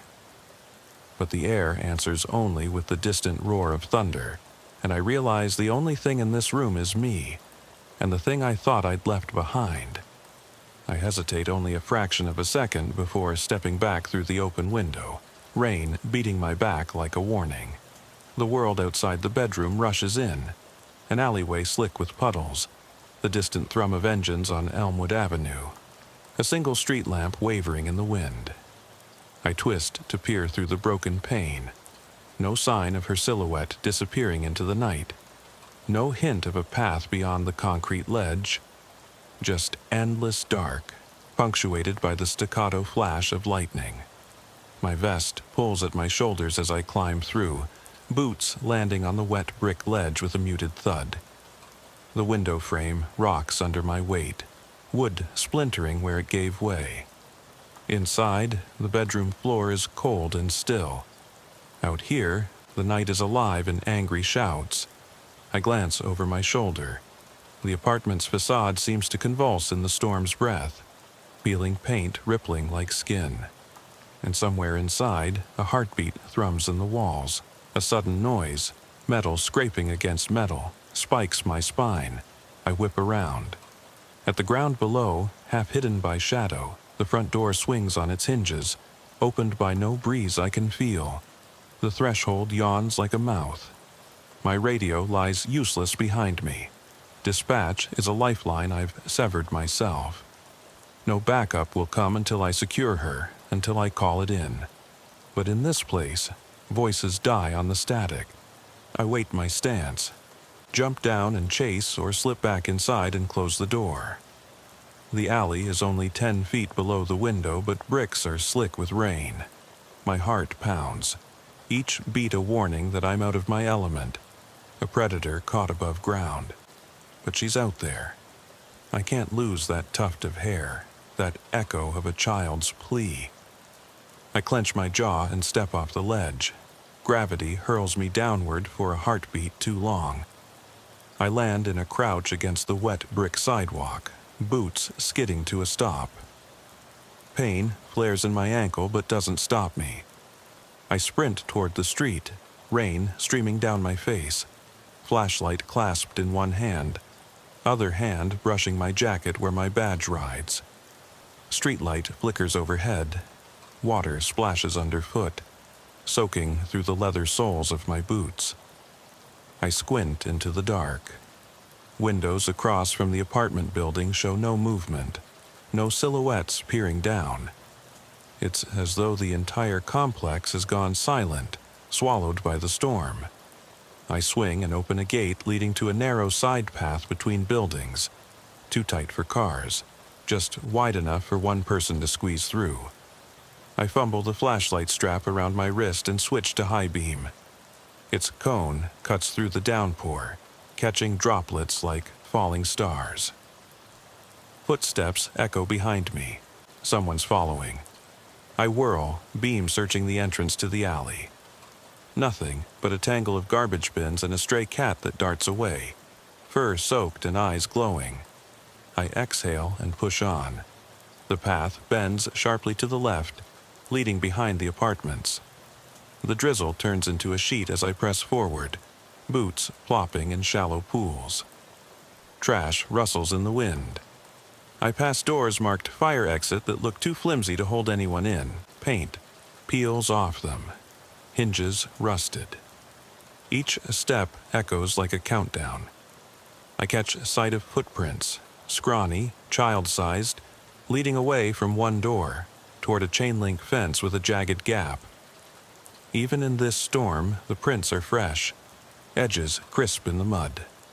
I follow them through the gap, clothes clinging to me. On the other side is a small courtyard, an asphalt patch encircled by hedges dyed yellow in street lamp glow. A rusty jungle gym sits at its center, metal bars slick with rain. Beneath it, the ground is churned soil, more footprints. I bend to study them. Child's shoe, maybe size 3 or 4. Tread pattern I've seen on cheap department store sneakers. There's another set beside them, larger, boot-printed, the same style I wear. Hers and mine. But I've only made footprints inside the apartment. I've never set foot here until seconds ago. Blood pumps in my ears. I step forward, flashlight sweeping over the jungle gym, empty. No sign of a child, no woman, just the relentless storm. I press the beam through the hedges, dense enough to obscure vision, and realize there's an opening on the right, low enough for someone to crawl under. The ground slopes down, weeds flattened under weight. I squeeze through the gap, brambles tearing at my uniform. Beyond, a back alley spools out behind the next block. A chain-link fence separates it from the canal, dark water yawning beyond. I hear the water lapping against concrete, a soft but constant hiss. The fence has a gap torn along the bottom, enough for a small person to edge through. The child's footprints lead straight to it. I kneel and press my palm against the mud under the gap. There, a smear of blonde hair and what looks like dried blood. A chill that has nothing to do with the rain freezes my spine. I reach for my radio, hitting the mic. "Dispatch, this is Unit 17. A crackle, then a click. My battery's gone dead. I glance at the empty device and curse under my breath. This is a hole in my lifeline I can't repair. I jam it back into my pocket. The footprints vanish on the other side of the fence. Heart hammering. I climb through, careful of rusty barbs. Water from the canal laps at my knees as I stand in 5 inches of murky current. A smell of rot and algae assaults my nose. I shine the flashlight along the bank, debris, discarded bottles, a torn shoe. Then, there. A small handprint, pressed wet into the concrete edge where the water meets land. A bare footprint. I feel bile rise, but force myself to step forward. Every muscle in my body seizes as I scan the horizon. Garbage scuttles in the water. Something flutters under the surface. The clouded canal is too black to see more than a few inches into it. Lightning forks across the sky, revealing the far bank. A narrow path and then darkness beyond, but no movement yet. I take a breath and step through the canal, cold water soaking through my trousers up to mid-thigh. Each step sends ripples outward, distorting reflections of streetlights above. Halfway across, a groan echoes from somewhere behind me. I whirl, beam swinging wildly, but only mud and the fence I just cleared. My heart kicks up a notch. Was it wind, a creature, or her? I steel myself and wade on. Finally, I reach the opposite bank. Mud gives way under my boot, sucking at my weight, but I pull my legs free and stagger forward. Footprints reappear on the crushed sand path.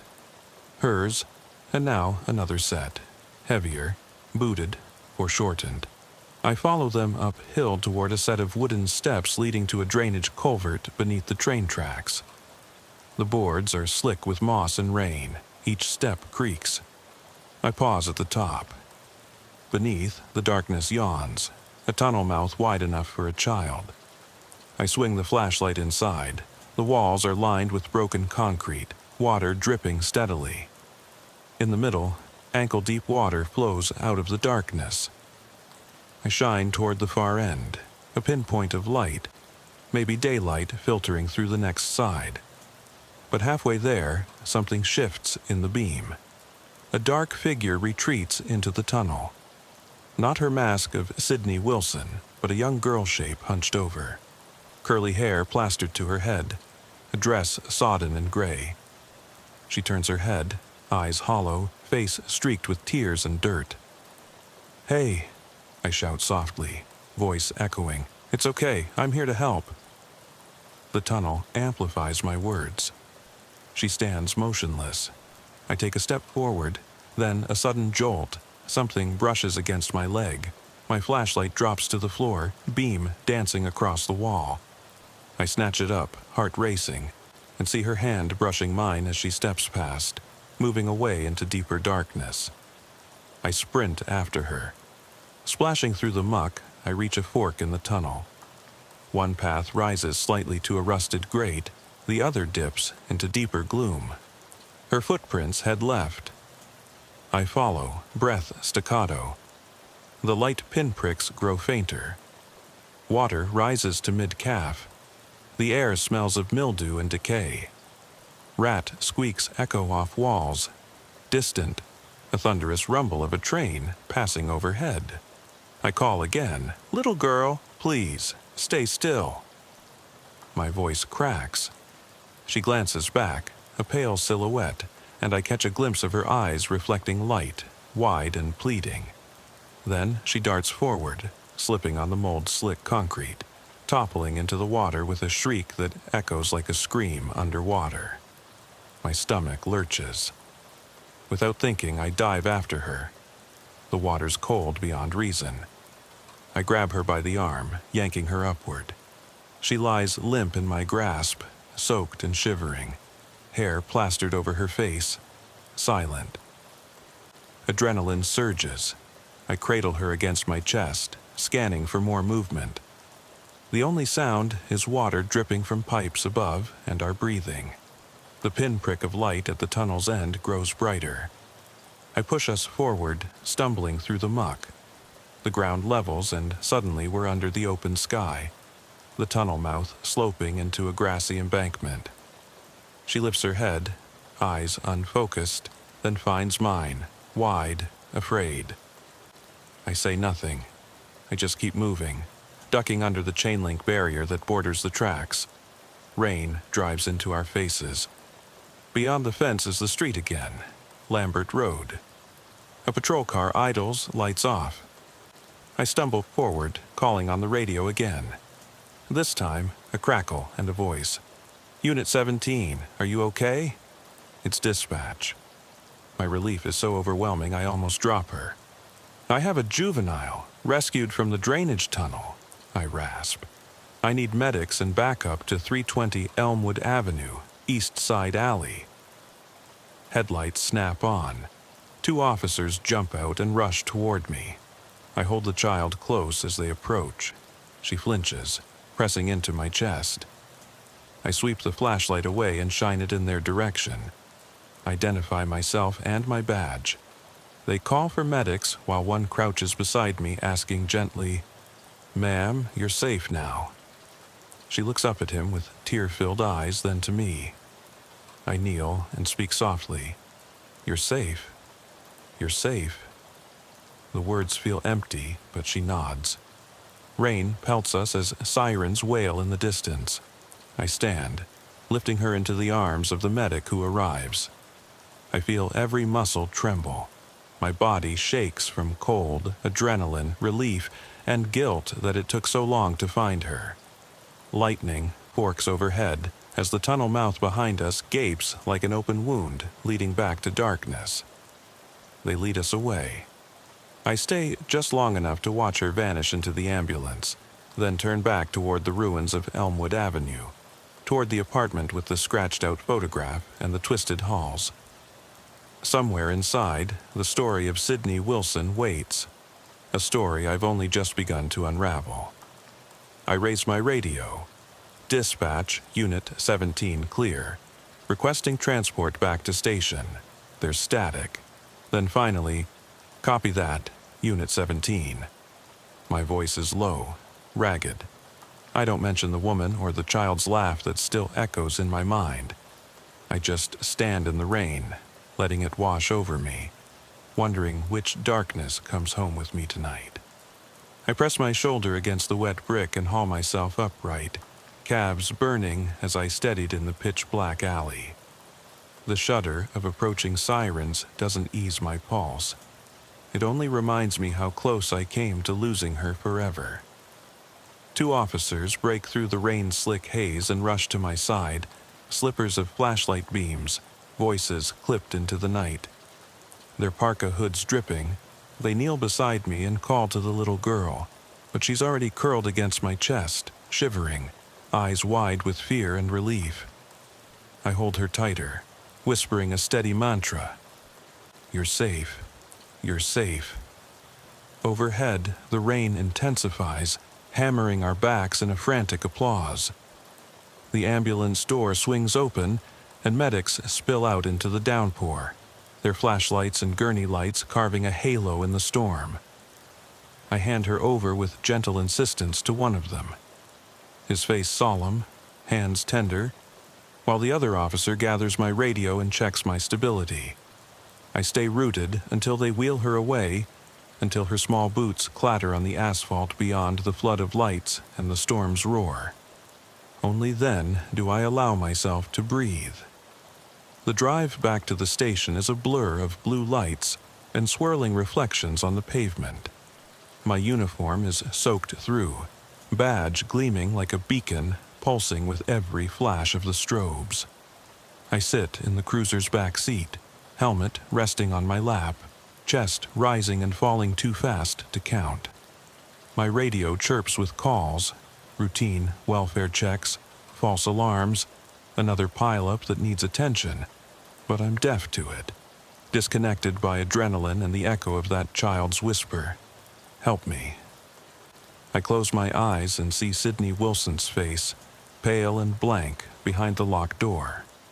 I see those footprints in the jungle gym, the torn photo of a smiling woman with her years scratched away. I see the child's handprint smeared on the countertop. The memory churns like water in the canal beneath my boots. I push the door open at headquarters and step into the fluorescent corridor, water dripping from my hair onto the scuffed linoleum. Dispatchers pause, pens hovering in midair. The sergeant emerges from his office, an unmarked door hanging ajar, and studies me with tired, sober eyes. He doesn't ask questions, he doesn't need to. I nod once and make my way to the locker room. The smell of old coffee, lockers, and body odor greets me. I peel off my vest and unclip my radio, setting them on the bench as if they'll burn through my skin if left on.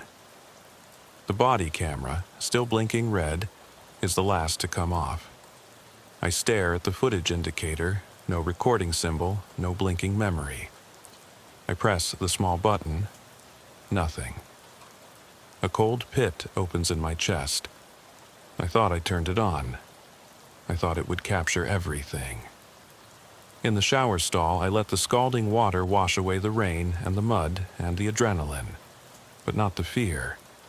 My legs tremble as the hot jet pummels my back. I shut my eyes and feel the water sluice across my weary face. I think of the tunnel's dank air, the child's sobbing gasps for breath, her hand slipping from mine as I dragged her free. I think of the heavier footprints trailing behind her, the man in pajamas in apartment 6, his warning, "They never leave," etched into my mind. Who else was there? Who else did Sydney know? The faucet rattles, steam billows, and around me, the world blurs.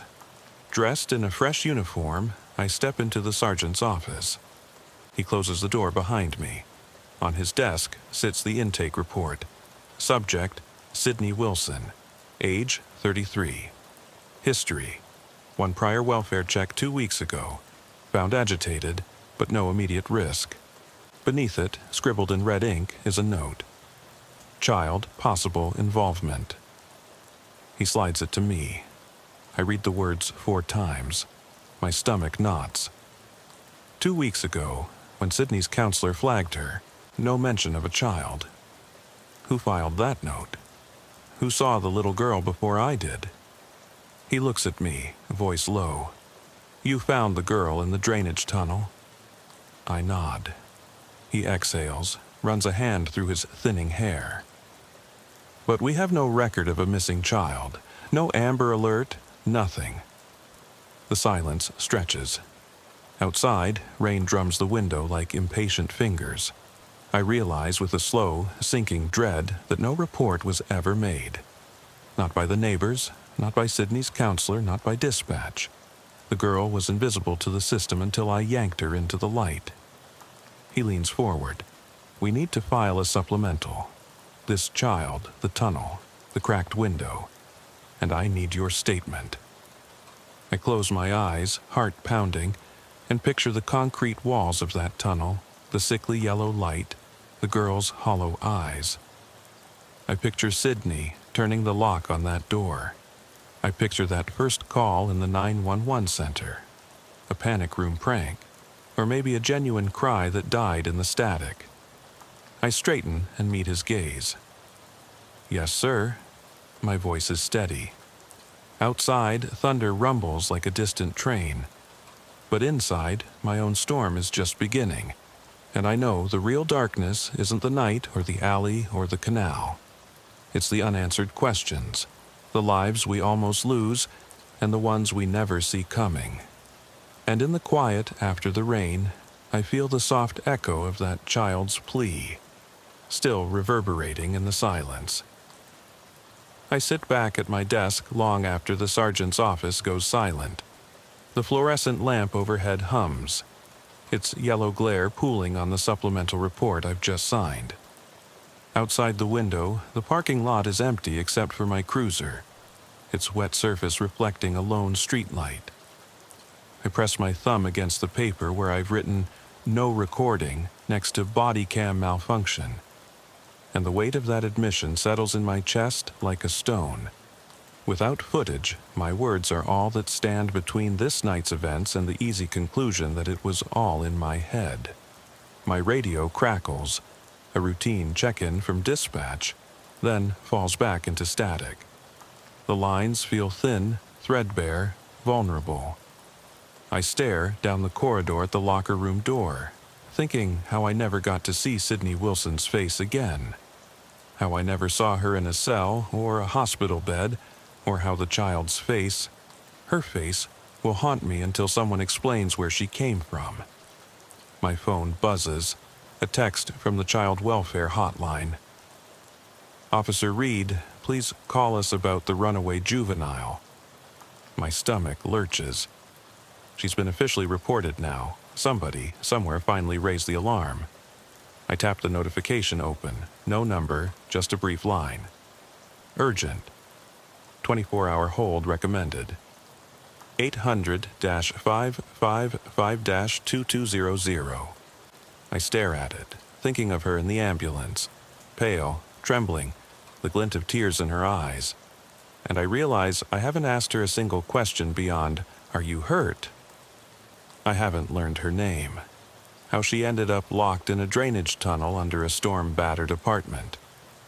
I haven't promised her anything except safety, and I'm not even sure I belong in that station anymore. I stand and grab my coat, slinging it over my shoulder. The sergeant's file cabinet clicks open and closed behind me. I don't slip into a patrol car. There are no stray calls left at this hour, but instead walk out of the precinct toward the lobby, where the evidence locker sits under a sign that reads, "Property of Fairfax County Police." The hallway lights dim as I pass, the station sleeping except for my own footsteps. I step through the double doors into the small foyer where the keycard locks hiss shut behind me. The evidence room is cold, windowless, and lit by a single bulb. I swipe my badge, the door unlatching with a metallic groan. Inside, shelves hold impounded backpacks, the roadside flares, and a few leftover confiscated weapons. But at the far end, I find the chain-link cage marked "Temporary Storage, Investigative Materials." The door is secured with 2 padlocks. I fumble the keys on my belt and unlock the first, then the second, feeling as though I'm stepping into forbidden territory. Inside the cage, I locate the small black box labeled "Traffic Citations, Pending Confirmation." I carry it out and flip through the tabs, mostly parking tickets and a dozen reports of petty theft. No sign of a recording unit. I realize there was never a box for body cams. They're programmed to upload automatically to a central server. So I turn away, about to leave, when something glints on the shelf below. A pile of recovered electronics, phones, chargers, a few bits of wire wrapped tightly. One untethered SSD stick lies among them. I pull it free. No label, no case number. My mind kicks into gear. Could this be from the apartment, dropped by someone who needed to hide evidence? I slip it into my coat pocket. Outside, the station is silent. The only sound is the distant hum of HVAC and my own breathing. I lock the cage again, padlocks clicking into place just as firmly as my resolve to find the truth. I drive home without sirens. Rain has eased to a light drizzle, but the streets still glisten. My phone rings, a blocked number. I answer on speaker as I park in my driveway. "Officer Reed," I say. A crackle. Then the child's voice. Soft, quiet, close enough to feel against my ear. "Are you there?" My blood runs cold. "Yes," I say, voice steady but strained. "I'm here." "They're coming," she whispers. Then the line goes dead. I sit unmoving, the engine ticking as it cools, headlights fading. The air in my car feels too tight, too small. I press a thumb to the SSD in my pocket, thinking of Sydney's door snapping shut and that little girl's handprint on a countertop. I want to believe that call was a mistake, a prank, but I know better. I know how fear sounds on the line, how it curls around your spine and refuses to let go. Inside my house, my wife has left the porch light off. The front door is ajar, just enough for me to slip in, but I pause on the threshold. The hallway is dark, the carpet damp from yesterday's rain tracked in by my boots the night I missed supper. The kitchen clock reads 4:12 a.m. Too late for a welcome, too early for a good night. My daughter's nightlight glows at the end of the hall, the same small lamp I bought for her first night in that crib. It feels like a breach to turn it on now. Instead, I walk past and head to the living room, where I left my laptop open. A single browser window is up, the Fairfax County Police portal. I plug the SSD stick into USB. A hidden partition appears on the desktop. I click. A folder named Audio Recordings opens, full of files labeled with timestamps. One entry from last week has my call sign in brackets, but the timestamp doesn't match any incident. I click the most recent file, a 2-second clip. The waveform peaks in the middle, then trails off. I press play, static, a hollow thud, then a child's voice, distant at first. "Mister."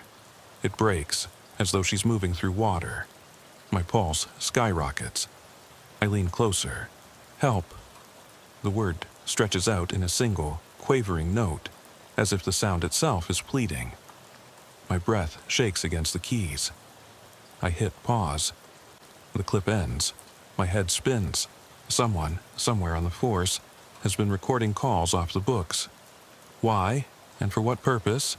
I scroll. Next file, tagged 5 minutes later. I hit play. This time, I recognize the apartment number. Dispatch, you there?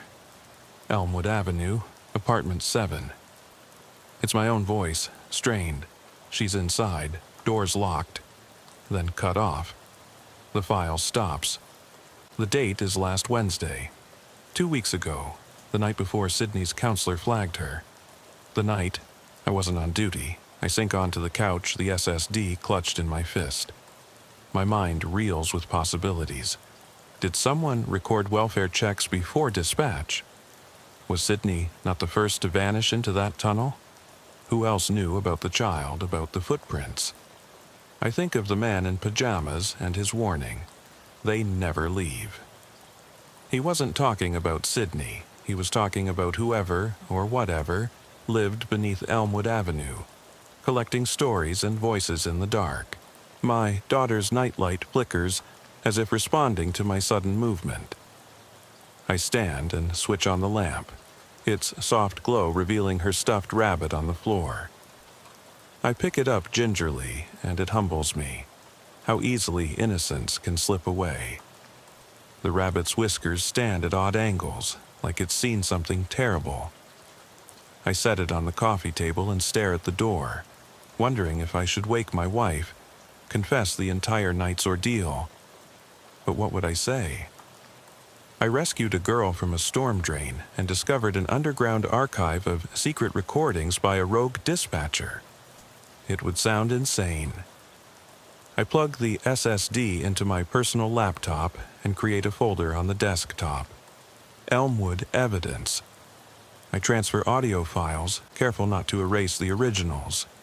Each file is a fragment, 2 seconds, 8 seconds, 15 seconds, of calls never logged in my official report. My mind loops, static, thud, child's voice. If I stitch them together, maybe I can reconstruct the night she vanished. Maybe I can track her voice through the pipes and conduits that snake under the street. Time slips away. The first light of dawn creeps through my curtains, pale and insistent. I realize I haven't slept or eaten. Every muscle aches, but adrenaline and obsession drive me. I save the last file. A minute of continuous recording, labeled simply 911 Elmwood. I lie on the couch, eyes stinging, headphones on, press play, hold tone, distant thunder. Male voice, Unit 17? Female sob. Please, help. Line crackles, then my own voice, calm. Stay on the line, backup's coming. Then 2 voices overlap, one muffled, one urgent, clipping and warping. The last sound is a child's laughter, soft and hollow, trailing off into static. The recording stops. I pull off the headphones and sit in silence. The laptop's hum and the early morning bird calls beyond the window the only sounds. I rub my eyes. The clips are disjointed, incomplete, but they share one thing. They all lead back to Elmwood Avenue. Back to Sydney's door. Back to that tunnel and the child who doesn't belong on any missing persons list. I shut the laptop and stand. The rabbit's crooked ears watch me. I know what I have to do. Return to the scene. This time with a camera crew, proper clearance, and backup that doesn't depend on a faltering radio signal. I need fresh eyes on the evidence room, an IT specialist to trace who uploaded those files. I need the child welfare officers to interview that little girl herself. I need homicide to launch an inquiry into the unexplained recordings that someone thought were worth hiding. But first, I wipe the SSD clean of my fingerprints, slip it into an evidence envelope, and seal it with tape. I scrawl my badge number across the seal. I tuck the envelope into my inside jacket pocket, next to my phone and my badge. I step outside into the pale dawn, the air crisp, the ground still wet. The spent storm drains gurgle faintly in the gutter. As I head back to my cruiser, I glance at the apartment complex. Elmwood Avenue's weathered building stands quiet in the morning light. I feel the weight of unseen eyes behind every curtain. The memory of the door slamming, the splash of water in the tunnel. And in my pocket, the child's voice echoes still on that SSD. 2 seconds of desperate plea that won't let me rest until I face the darkness beneath. The day shift is arriving as I slide into the driver's seat. Another set of officers stands by the doors, chatting about mundane things. Broken water pipes, stray cats, the lunch truck schedule. They don't know what I know. But soon they will. I pull on my gloves, place the envelope on the passenger seat, and start the engine. I drive away slowly, leaving Elmwood Avenue behind, but I know it's never really behind me. It's right there in the dead air on the SSD, in the scratch of my pen by the sergeant's desk, in the flash of my badge catching the morning light. And as I head into the station, the child's whisper follows me. They're coming. The morning light streams harshly through the station's front windows as I step back into the bullpen, folding the evidence envelope carefully and tucking it into the inner breast pocket of my uniform coat. The familiar buzz of radios and click of keyboards greets me, but it all feels distant, as though I'm watching through a pane of glass. I slide into my desk chair, feeling the weight of the envelope against my chest, and power up my computer. Emails, shift change notes, pending reports, another day in the life. But nothing here reflects the secrets I carry. My sergeant appears without warning, leaning against the doorway with that knowing look officers give when they suspect you're holding back details. "Read," he says, voice low. "You filed the supplemental. Homicide wants to talk to you in an hour." I nod, heart tightening. An hour to prepare my face, my answers, my omissions. He pauses. "I saw dispatch logs, no missing child reports, before last night. You sure you got everything?" Only half of me wants to confess. The other half grips the envelope like a lifeline. "I did," I say. "There was nothing." He studies me, then gives a curt nod and walks away. I close my eyes and inhale. Nothing. Except the tunnel, the broken window, the woman's door, the child's voice, and 1,000 unanswered questions. The bullpen empties as shift change sweeps through. I rise and grab a cup of coffee from the pot cold on the counter.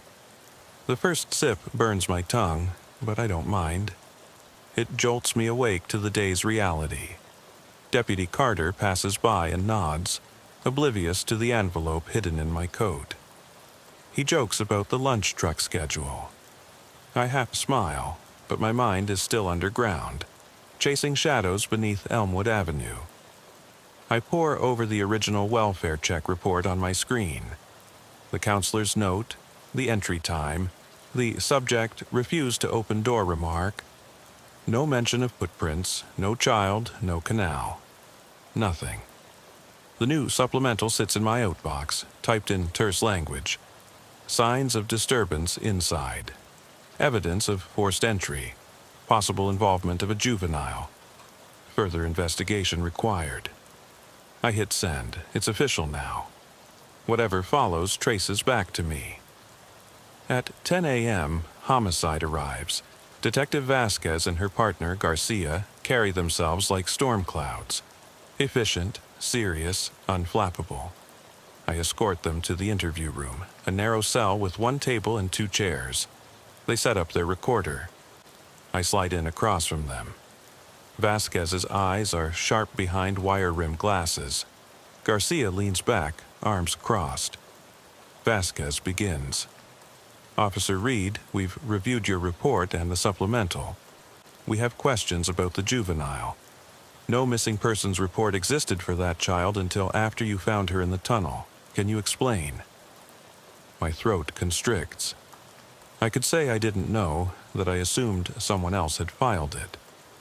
But the phone text told me differently. My eyes flick to the envelope on the table, but I keep my hands folded. I rescued her, I say. I believed she was a runaway or at risk. I thought a child welfare officer would file the report immediately. Vasquez nods slowly. Who else saw her? Did you speak to any neighbors? Any witnesses? The question stings. I spoke only to the man in apartment 6, a disheveled pajama-clad neighbor who warned me, they never leave. I never got his name.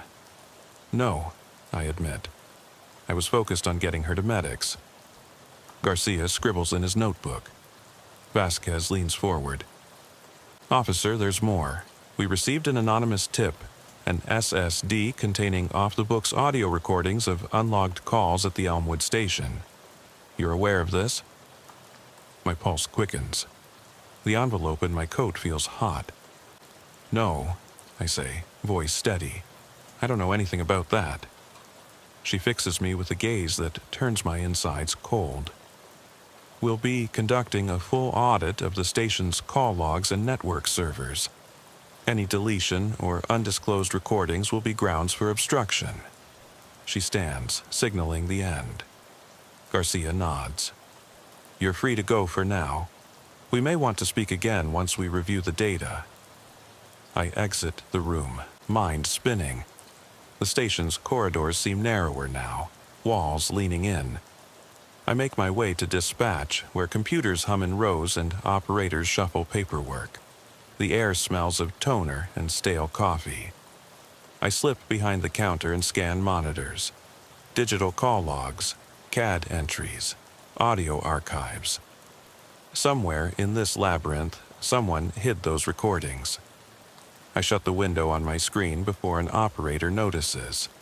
Impossible to access without administrative rights, but the SSD files still exist in evidence. By midday, word trickles through the station. The canal behind Elmwood Avenue was dredged today. Public Works teams were dispatched to clear debris and inspect storm drains for blockages. Someone discovered a second body in the tunnel. A lost pet dog hanging limply from an old tire chain. No sign of foul play, but the team took photos. Animal Control's report will list it as accidental entanglement. I close my eyes, the image flickers in my mind, eyes lifeless, fur matted, chain wrapped around its neck. Another casualty of the tunnel. That afternoon, I field another call, routine burglary in progress, a forced entry at a convenience store uptown. I suit up and head out, pulling on gloves, grabbing my radio, driving away. Blue lights flash through rain-soaked streets. My thoughts churn. The dog, the woman, the child, the recordings. Each seems to breathe beneath my skin, impossible to dismiss. At the scene, the store, brightly lit despite the hour, buzzes with uniformed officers. I secure the perimeter while evidence techs dust for prints. The owner, an elderly man, wrings his hands over a broken glass case. I offer reassurance, take his statement. The report will be filed, the case closed. Back inside, eyes downcast, I glimpse my reflection. In the display glass, hollow-rimmed, fatigued. This is the police life I chose. Yet, every day I save someone, I confront the darkness waiting beneath. That night, I cross the threshold of my home again, leaving the convenience store behind. The envelope in my coat is heavier than ever. I pause before entering, keys in hand. Through the front door, I see my daughter's toys scattered in the hallway, the rabbit resting on the coffee table. I push inside, hang my coat on the rack, then slip into the kitchen. My wife stands at the counter, arms folded, eyes expectant. She asks nothing, yet everything. I hold her gaze for a long moment, then exhale. Long day. She nods, places a gentle hand on my shoulder. I realize I can't tell her about the hutches of audio, the child in the tunnel, the body in the drain, the whispers on the phone. Not yet. Instead, I brew fresh coffee, the steam curling in the lamplight. I hand her a mug and take a seat at the table. She sits next to me. We drink in silence, the quiet both comforting and suffocating. Later, after our daughter is in bed, I find myself in my home office, the same laptop open on the SSD files. I replay the minute long clip. Hold tone, thunder, my voice, the child's laughter, then static. I shove the headphones off and rub my temples. The walls are thin. I worry our daughter might wake, hear something she shouldn't. I shut the computer and gather the evidence envelope. I head back to the precinct in my cruiser around midnight, this time without sirens, without lights, alone. I slip once more into the bullpen through the side door. Everyone's off duty. Lights are dimmed. I make my way to the sergeant's office, find him reviewing files. He looks up, surprised. "Back so soon?" he asks. I hand him a second envelope, sealed, marked SSD evidence. His eyes sharpen. I say, "This came from my home. I want it in the case file." He nods, but the hesitation in his eyes betrays uncertainty. He takes the envelope. "We'll see what happens," he says. I leave him there and wander toward dispatch. The racks of headsets hang empty. I wonder who will pick them up tomorrow, whose voices will cut through the night. I remember my own, pleading, "Please, help." I rest my hand on the console, listen to the faint hum of computers. Somewhere, deep in the system, those files wait. I want them erased, but I know better. Truth, once recorded, cannot be unmade. It only grows louder in the silence. I step outside into the drizzle and stand under a street lamp, rain dripping from my hat brim. Elmwood Avenue lies 2 miles west, quiet in the night. The canal runs unseen, the tunnel hidden. Somewhere beneath, unseen eyes watch. I close my eyes and inhale, air cool and heavy with moisture. I reach into my pocket and feel the envelope there. Inside, a piece of steel, cold and unyielding. Proof. A final fragment of evidence against the dark. I drive home once more, the road slick under my tires. I don't yet know how the case will end. If there will be charges, if anyone will be held responsible for the unlogged calls, the lost child, the dead dog. But I know this. Whoever hid those recordings was trying to bury the truth. And I, for better or worse, have unearthed it. I return to Elmwood Avenue before dawn the next day, parking my cruiser in the alley behind the complex. The morning is too quiet. No birds chirping, no garbage truck rattling through. I clip the supplemental report to my belt, badge glinting in the pale street lamp glow, and slip the sealed evidence envelope into my coat pocket. My boots whisper against the wet pavement as I circle back to the fractured window I first climbed through. The boarding I hammered over the night before has fallen away in the storm's wake, splinters scattered across the threshold. I kneel and press a glove to the sill, noting the smooth wear of repeated climbs, my own prints layered over someone else's. The hallway beyond is dim, the fluorescent glow flickering overhead. I draw my flashlight and step inside, scanning the walls for fresh marks. A thin line of dust along the baseboards remains undisturbed, but a smear of mud arcs across the linoleum floor in the exact trajectory of my earlier dash. I crouch and brush a fingertip along it. Dried earth from the canal, pressed into the grain. Evidence, I remind myself. Proof. I rise and move down the corridor toward apartment 6, where I glimpse that man in pajamas. The door is closed, no scrawled nameplate, nothing to distinguish it from its neighbors. I lift my fist to knock, but a distant echo stops me. Thump, thump, thump. My own heartbeat? A mirror of riot drums somewhere off in the distance? I listen. Silence. Then the thump again, pulse slow, measured. I knock quickly 3 times. "Officer Reed, Fairfax County Police. I need to talk." Footsteps shuffle inside. The door cracks open, revealing the narrow crack of a peephole. The hallway beyond is lit by a single bulb. Inside, a man's shadow crumples against the frame. He wears the same faded pajamas, eyes hollow, hair stringy. He shifts the door farther open but doesn't step out. Behind him, the apartment lies dark and empty. "Are you all right?" I ask quietly. He doesn't meet my gaze, just tilts his head toward the open hallway. "They're still here," he murmurs. "They never stopped." My pulse quickens. I fold my arms. "Who's here?" "Who never stops?" His gaze flickers toward the floor, then snaps back. Voices in the walls, recordings. He swallows, voice cracking. I heard them last night, in the walls, calling me. I recall the cracked photo frame. Sydney's face scratched away, the empty space where identity should have been, and I press on. I found a man in that tunnel with a dog. I found a girl. I found unlogged recordings. I tracked the data back here. I tap my badge. "You know about them, right?" He nods, tears tracing dark rivulets down his cheeks. "They found me first, recorded me, begging." He closes the door, bolts it softly, and I hear the click of the lock. Alone in the corridor, I pinch the bridge of my nose. The walls here have ears, I think, birthing secrets only the brave or foolish unearth.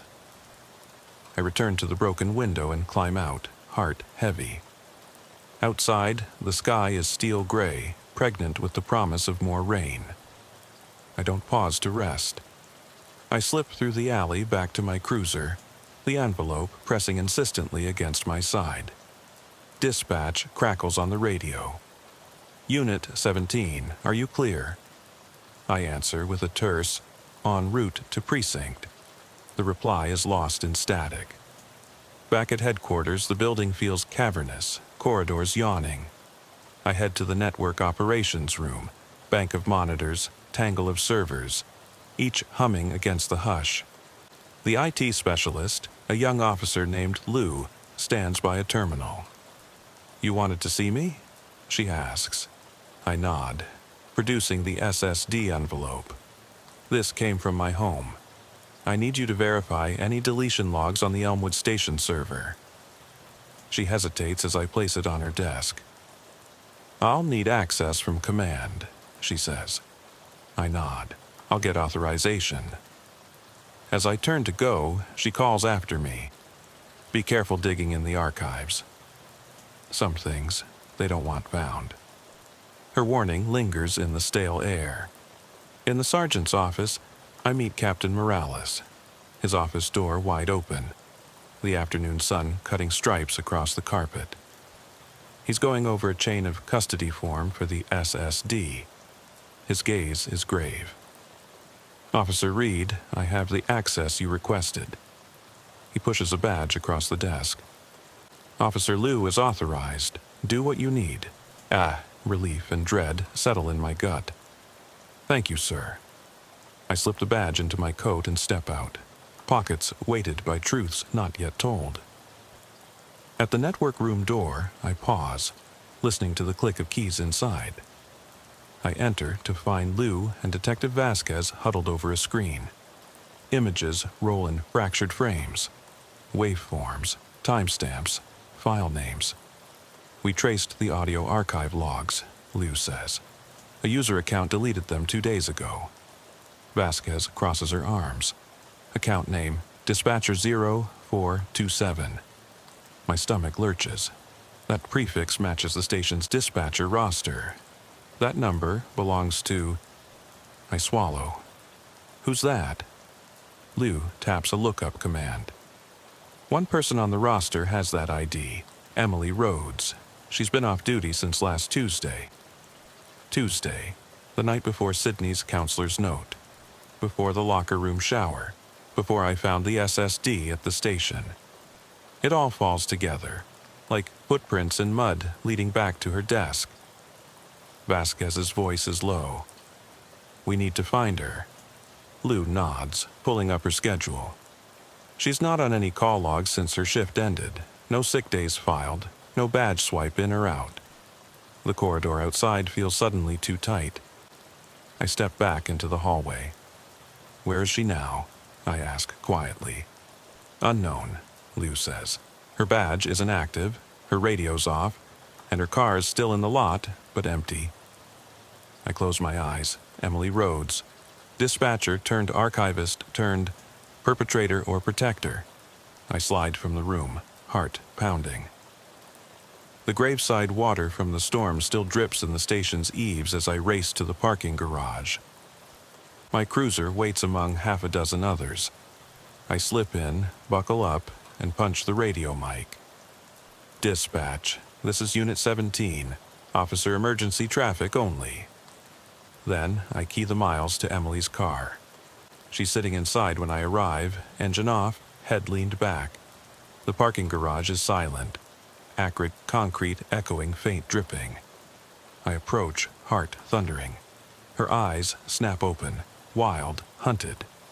I draw my sidearm, voice calm but firm. Dispatcher Rhodes.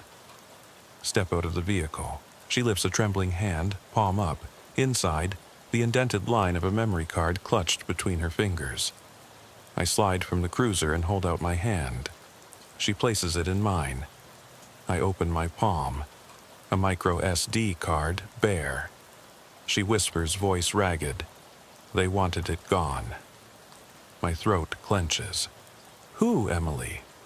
Who are they? She stares past me, eyes haunted. They collect our calls, she rasped. Every unspoken cry, the ones we never dispatch, and they feed on them. The card shakes in my hand, weightless as a promise. I wipe the cold sweat from my brow. We'll get to the bottom of it, I swear. She nods, but her eyes flick to the shadows beyond the garage exit. The next call, it's coming. Sirens wail down below as backup arrives. I holster my weapon and cuff her gently. Let's go, I say. She stands unsteadily, leaning on me as we walk to the cruiser. The sky above is bruised with the promise of night. I place the SD card into an evidence bag, an echo of my own first find. At the station, I watch Athena Tech Forensics extract every bit of audio data, each clip a thread back to Elmwood, the tunnel, the dog, and the child. Night falls again, heavy and expectant. I sit at my desk, the SD bag before me, and listen through headphones as the first file plays. A heartbeat, a whispered cry. My voice cracking, "Hold on, help is coming." Then silence. I let it loop, watching the waveform crest and fall in time with my own pulse. The lines between dispatcher, officer, victim, and predator blur in the static. I lean back, pressing my temple against the cool metal of the desk lamp. The office is empty, dark except for my lone workstation. My badge feels heavy on my chest. Somewhere, in the labyrinth of underground tunnels, or in a forgotten file on that SD, the real story waits.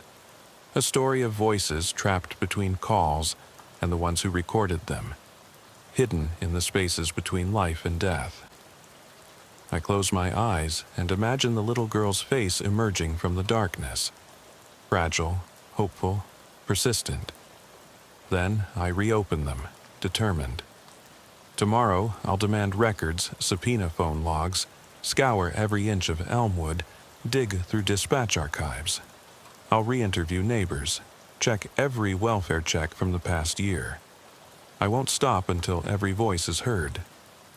I return to Elmwood Avenue at dawn once more, moving silently through the alley as the first pale light fractures the horizon. My cruiser idles behind me, lights off. I seize the envelope containing the SD card and supplemental report, feeling their weight in my coat pocket like twin anchors. This time, I'm not climbing through broken windows or chasing shadows. I've arranged for a proper search warrant, backup, and a forensic team. But even with them at my side, I know the real work falls to me. Inside the complex, apartments stand vacant in the early hour. I slide through the lobby with Detective Vasquez at my shoulder and Officer Liu bringing up the rear, laptop in hand. We pass the busted camera in the corner, lens cracked, wires severed. Whoever came through here last tried to erase every record. We head down the hallway to apartment 7, the threshold of so many secrets. The door is lock-bolted. No sign of the damaged hull I first breached. Vasquez pries it open with a shim. I step inside, breathing deep. The apartment, once a chaos of overturned furniture and scrawled walls, looks staged now. A fresh coat of neutral paint. Furniture returned to logical positions. The iron cage of fluorescent light overhead hums. I scan for the photo frame that first gave me a name. It's gone. I let my glove trace the wall where it stood. I can still feel the faint tooth of broken glass in the plaster. Evidence techs fan out behind me, dusting invisible prints and photographing corners. I lead the way to the kitchen, where the child's handprint was smeared.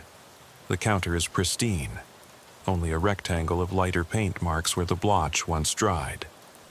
I kneel and run my finger along the edge, no residue. Lou paces beside me, tapping on her tablet. "No new prints," she says. "They've wiped everything clean." I nod, stomach knotting. "Let's check the tunnel entrance," I tell Vasquez, voice low. We step outside, and the team follows me through the smashed storm grate I pried open weeks ago. The channel remains blocked. Public Works patched it after the dog's body was removed. I bend to the curb, tracing mud streaks in the concrete gutter. My boot presses the dried line.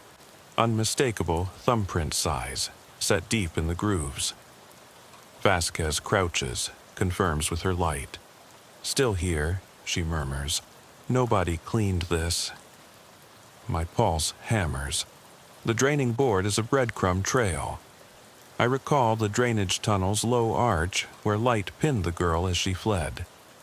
I radio command. "Need the canal team dumpster and plate covers removed. Full access to the underground sewer system."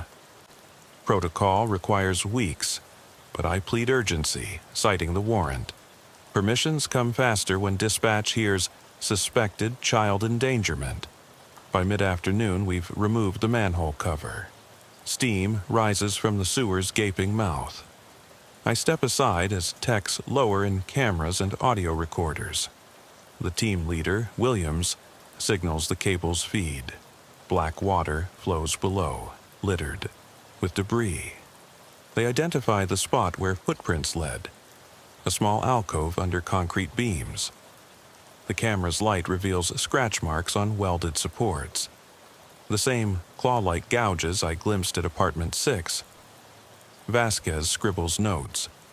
Lou records audio of the camera's hum. But none of this explains who, what, made the prints or why. Back on street level, we canvass neighbors. Apartment 6's occupant remains missing. His contact info is outdated, no forwarding address. Management can't locate him. An elderly tenant across the hall recalls a child's laughter at odd hours, faint giggles echoing through the vents. He thought it playful, until he noticed the laughter would sometimes continue after lights out, accompanied by the man's quiet murmurs. "It's okay, I'm here." My blood chills at the familiarity. That man wasn't protecting the girl. He was offering comfort to whoever haunted the pipes. Perhaps he was its keeper, recorder, or prisoner, and if so, what happened to him? That evening, I sift through the SD card's recovered files with the forensic team. Hours of static, hold tones, then broken passages. My voice, the dispatcher's, the child's whisper. But at the end of one clip, I hear something new, a soft, deliberate humming. It isn't on any dispatch recording. The tone shifts. A lullaby, distorted, looping beneath the girl's sobs. I freeze the waveform, heart pounding. That lullaby was never in the station's playlist. It was personal, sinister, deliberate. I follow the audio trace metadata. It points to a timestamp 2 months earlier, before Sydney's incident, before the canal dog. A deeper archive, long buried. I can almost feel the archivist's gleeful hand embedding it under layers of deletion logs. The origin, Apartment 6's IP address. Whoever lived there was streaming the girl's cries and playing a warped children's tune over the call, then feeding it into the 911 center's emergency channels, only to delete all evidence later. I rubbed my eyes, exhausted. The lullaby's echo drones through my mind like a siren. My phone buzzes, a text from the daycare. Your daughter had an accident, a bump on her head, she's okay. Relief floods me, but fear follows close behind. My 6-year-old could have been on Elmwood Avenue for all I know. Her handprint on the counter, her lullaby echoing at night. I step outside into the chill air, phone in hand, darkness falling again over the complex. I watch the crescent moon reflect in the canal's oily surface. Somewhere beneath, voices keep winding through the tunnels, calling out in static loops, and I wonder, how many others have heard that lullaby without knowing why? How many lost souls have been recorded, monitored, and replayed as entertainment? I slip the SD case into my pocket. The lullaby hums in my head, and I know I can't stop until I find Apartment 6's occupant, or whatever remains of him, and the little girl whose song won't fade. I walk back toward my car. The street lamp flickers as I pass, then holds steady. I press the SD into my palm, tracing its cool surface.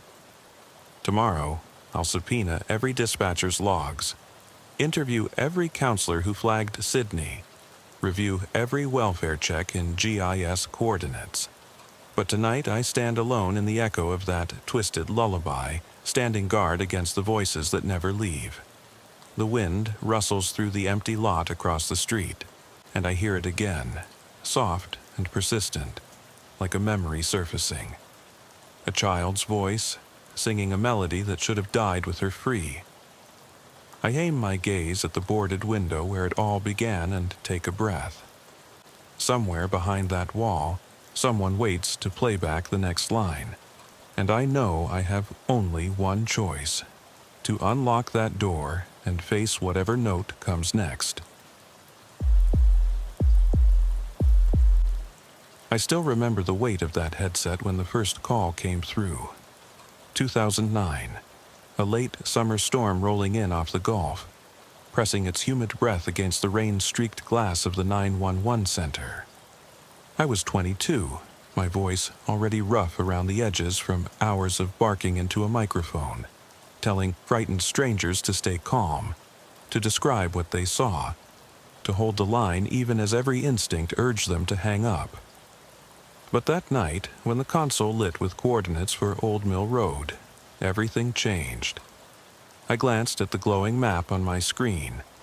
A half-paved road hemmed by skeletons of half-built homes. A few barren trees scraped bare by earlier construction crews. Broken streetlights that hummed with cracked fluorescent tubes. Most of my nights were routine, alarm systems triggered by stray cats, elderly callers mistaking backfiring trucks for gunshots, teenagers testing whether they could prank us with fake hoaxes. But this woman's voice cracked open something deeper, something I still can't shake. "Please," she whispered, breath hitching over the static. "I don't know what to do." Her words came in fits, each syllable landing like a raindrop on tin. I pressed my lips against the foam, mic, letting the red emergency light on the console glow warm against my palm. "Ma'am, you're doing fine. Can you tell me exactly where you are?" The line crackled. Rain pounded like drumming heels on pavement. Somewhere in that noise, I heard the loud click of a car door opening, metal scraping against pavement. Then, her soft sob. "They're saying they're police. Plain clothes, they said, just for my safety. But it doesn't feel right." The words shot through me like cold mercury. My heart raced, but my fingers hovered, almost frozen, over the dispatch button. "We have a code, signal 13 for possible abduction." But my system hung there, blinking, as if questioning my own judgment. I cleared my throat, measured my voice into smooth toleration. "Okay, describe them. Vehicle make, color, anything you can see."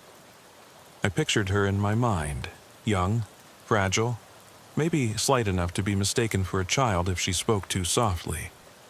Maybe fearful enough to risk dialing 911, though we always told them that even a misdial could save a life. I waited for details, license plate, badge number, but instead came the scrape of metal. I heard her shuffle away, voice fading into wet static. "My phone's almost out of battery," she gasped. "They said they'd help me get home, but now I just..." Silence. I leaned forward. Outside the small window, a dispatcher tapped her pen, talking quietly to the sergeant in the hallway. Fluorescent lights flickered overhead, and somewhere the old building groaned under the weight of thunder. My own breath came quicker now, wet against the plastic headset. I hit the button. "Ma'am? Are you still there?" Click. The signal tapped out a flat line. My stomach twisted. I punched the callback number, listened to 6 rings tumble into voicemail. Each beep made my chest tighten. If I'd known what that second of silence meant, if I'd known that the woman I imagined fleeing would vanish without a trace, I might have screamed down the line. Instead, I waited, stared at the console, watched as the blinking light froze, then reset. I filled my throat with stale coffee and forced myself to log the details. Every entry felt hollow. Caller female, age estimated early 20s. Location: Old Mill Road near abandoned construction site. Reports: plainclothes officers requesting assistance. Caller expresses doubt about authenticity. Line disconnected, no further trace. I clicked Submit. The dispatch order should flood every available unit. But I never heard the confirmation beep. The map stayed stubbornly unchanged. 3 minutes later, I paged a nearby unit directly. "Station 42, do you copy?" No response. 2 calls tied up on unrelated traffic. My stomach clenched. I did my best to speak lightly into the mic, to mask the adrenaline. "I'll stay on the line if you need me," I said, fingers trembling as I pushed the button again. Silence. My throat tightened around the word, "please." I never got it right. The storm outside hit its apex, rain roaring like a freight train, thunder rattling the steel window frames. My headset buzzed with new calls, false alarms, automated test calls. None of them mattered. I watched the seconds tick in red on my screen. 30, 45, 120. When Unit 42 finally rumbled down Old Mill, headlights carving golden arcs through murky water pooling on the asphalt, they found nothing but puddles. No footprints, no car, no sign of struggle. Days passed. Every time the phone rang, my heart jumped. I'd lean in, hoping, foolishly, that it was her, dialing back to say she'd made it out. But the calls were always routine. A neighbor reporting flashing lights, a homeowner hearing coyotes. Nothing to stir the memory of a terrified voice. Yet sometimes in the static I thought I heard her, "Help me." A soft plea carried on the wind. I found myself standing outside the dispatch center one evening, tracing my finger along Old Mill Road on the map screen, imagining her route, her sprint through waterlogged ditches toward that lone apartment block. 500 meters that felt a million lifetimes. I tried to replay every decision. Why had I hesitated on the dispatch? Why had I assumed she'd be safe when she gave me landmarks? Each question buried me deeper in regret. Back in the center, the sergeant noticed my pallor. "You okay?" she asked, peering over my shoulder. I swallowed, shook my head. "Just reliving that call," I admitted. She nodded, soft. "We all have those." But I didn't believe her, not anymore. Night after night, I sat under the low hum of fluorescent lights, rain tapping a brittle rhythm on the window, waiting for the console to light up with her return. Instead, the emergency light blinked red in the silence. The weight of that headset pressed into my temples, as if reminding me that some voices, once cut off, never find their way back. And so I stayed, fingers poised, breath held, until the storm passed and my shift ended.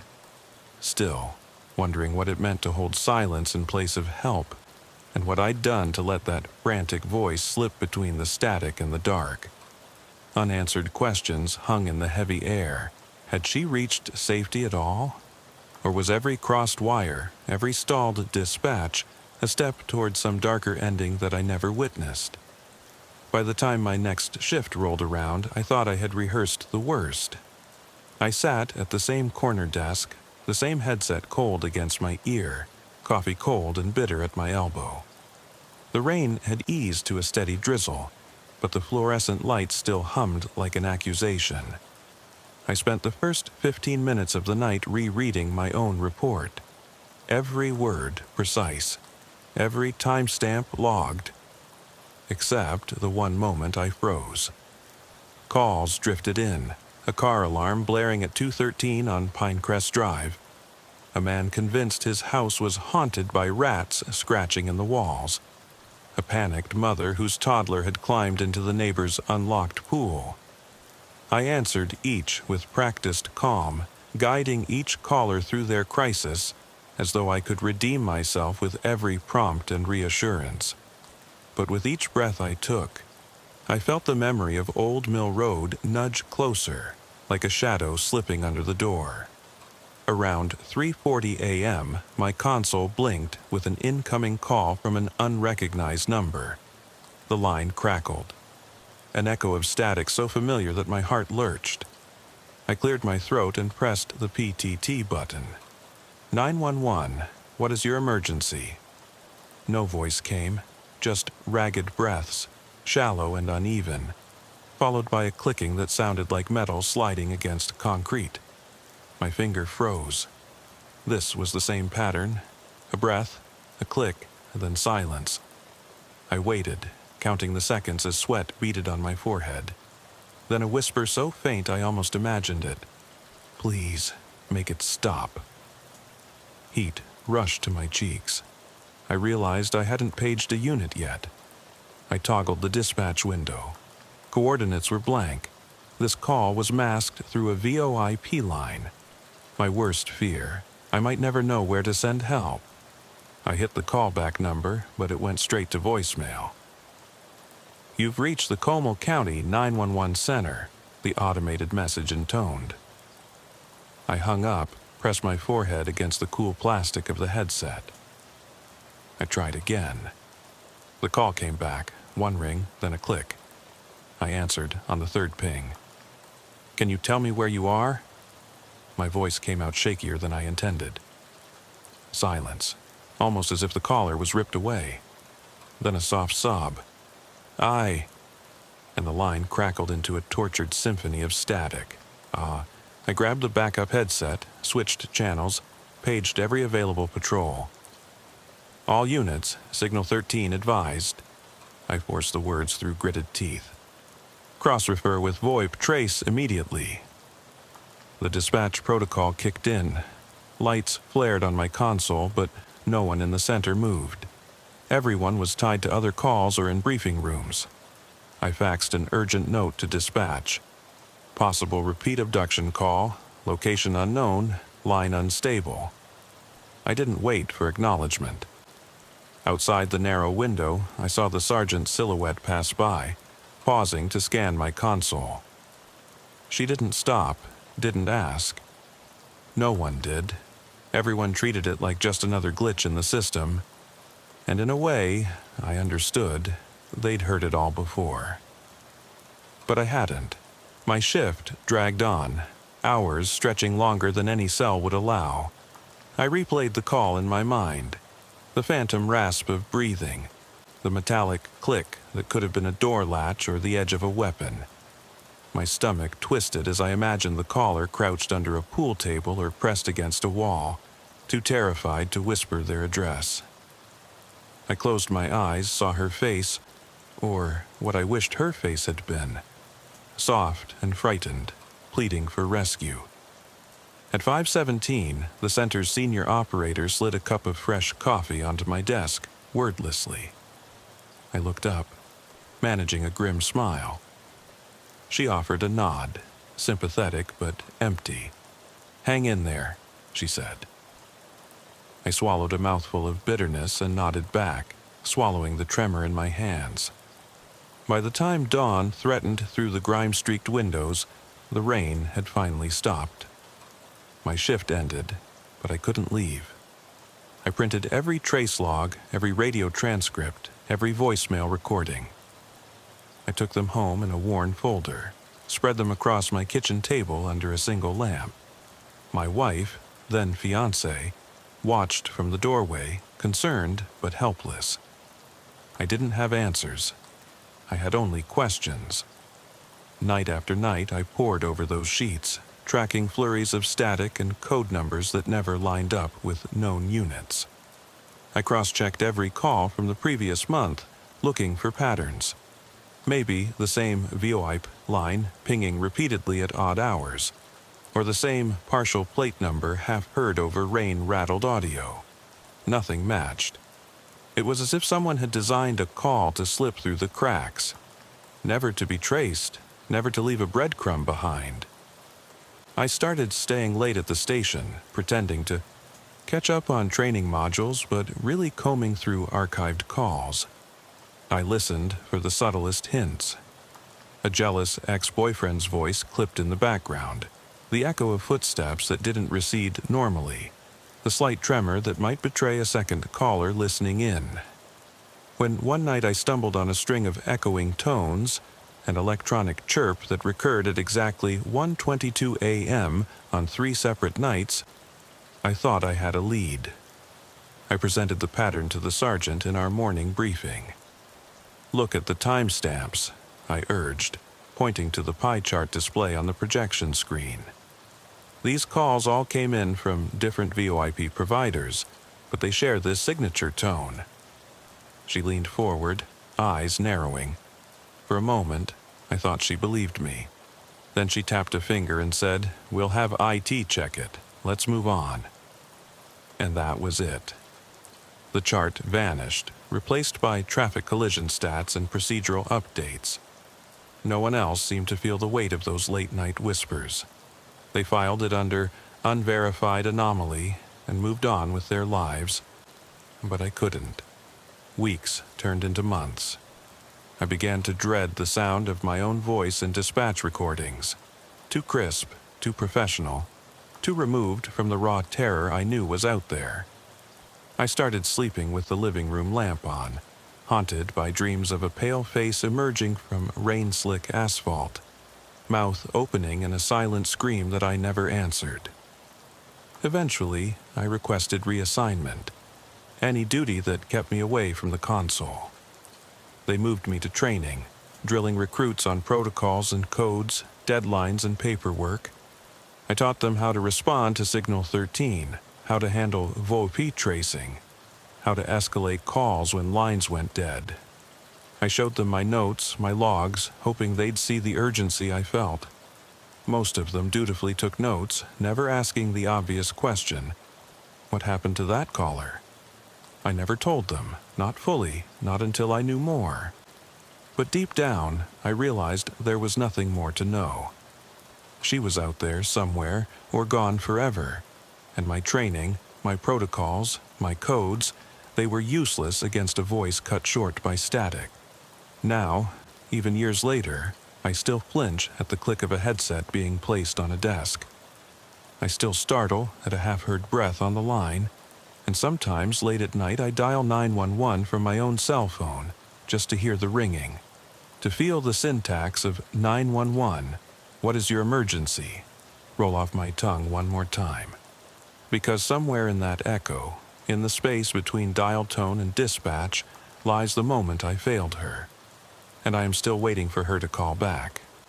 I couldn't help but laugh the first time I heard that signature tone again, almost 7 years later, and it still cut through the routine calls like a knife through wet cardboard. It was 2:47 on a humid Tuesday, the kind of night where even the cicadas outside fall silent, almost in solidarity with the storm gathering at the horizon. I was sitting at the training classroom desk, reviewing the latest revision to our VoIP tracing protocol, when the instructor's headset clicked off and the speakers crackled with our center's bumper music. It was a silly melody meant to mask dead air between calls, but in my head it sounded like nails on a chalkboard. An unwelcome reminder of all the calls I'd ever missed. The instructor cleared her throat and said, "All right, Lieutenant," using the old term out of habit, though I'd been downgraded to a civilian trainer years ago. "We've got a live feed on Channel 3. Feel free to have a listen." She flashed a half smile that didn't reach her eyes and slipped out of the room, leaving the door ajar. My heart thudded as the speakers hummed, then burst into that all-too-familiar pattern. 3 sharp tones, rising in pitch, then a low whir. I swiveled in my chair. Everyone else was scribbling in notebooks. No one else even flinched. I closed my eyes, took a breath, and willed myself to stay calm. This was just a training exercise feed, simulated, but the echo in my bones said otherwise. I recognized the mechanical click that came after the tones, not recorded, not digital, but live. Something physical in the caller's environment, shifting, scraping against concrete. It was impossible, but I heard it clearly. My desk phone buzzed, an internal line. My finger hovered over the receiver. Could I pretend I'd misheard? Could I chalk it up to stress, to my own mind playing tricks, after all these years? I glanced at the digital clock on the wall, 2:48. If this really was a training feed, they'd looped a known scenario. But if it wasn't, then the person on the other end might still be alive, waiting for me to trace that tone back to send help. A bead of sweat slid down my temple. I reached for the receiver, thumb trembling as I pressed line 1. The click I heard through the speakers mirrored the click in my headset. 2 events perfectly in sync. 911. "What is your emergency?" I said without thinking, my voice low, steady. Silence answered me, thick and expectant. Then the breathing returned, labored, shallow, as if someone was straining to get air through a half-collapsed lung. My scalp tingled as I lifted my other hand to the PTT button on my training mic. "Sir, can you tell me—" My words sputtered into the void. The figure 8 of fluorescent light above me flickered. I felt the weight of every wall in that small classroom pressing down. Somewhere in the distance, an air conditioner groaned, then cut out altogether. The breathing slowed, then stopped. I leaned forward, chest tight. "Sir?" I whispered. The speakers crackled with feedback. Then came the single, wet gasp, as though someone had been holding their breath for minutes, finally exhaling into a paper bag. My ears burned, my vision narrowed. My cell phone buzzed again. An alert from the center. "Unauthorized use of training channel detected." I froze. If they traced the feedback to my mic, if they realized I'd broken protocol, I'd be suspended, maybe fired. But I couldn't pull away. My skin felt on fire. The gasp rose into a whimper. "Please." That one word was shredded raw, like a scream taped over with static. I closed my eyes, pressed my forehead to the desk. The note in my pocket, the old folder of logs, VoIP traces, the faxes I'd never sent, burned hotter than iron against my thigh. "Hold on," I whispered, sliding across the desk to reach for a pen.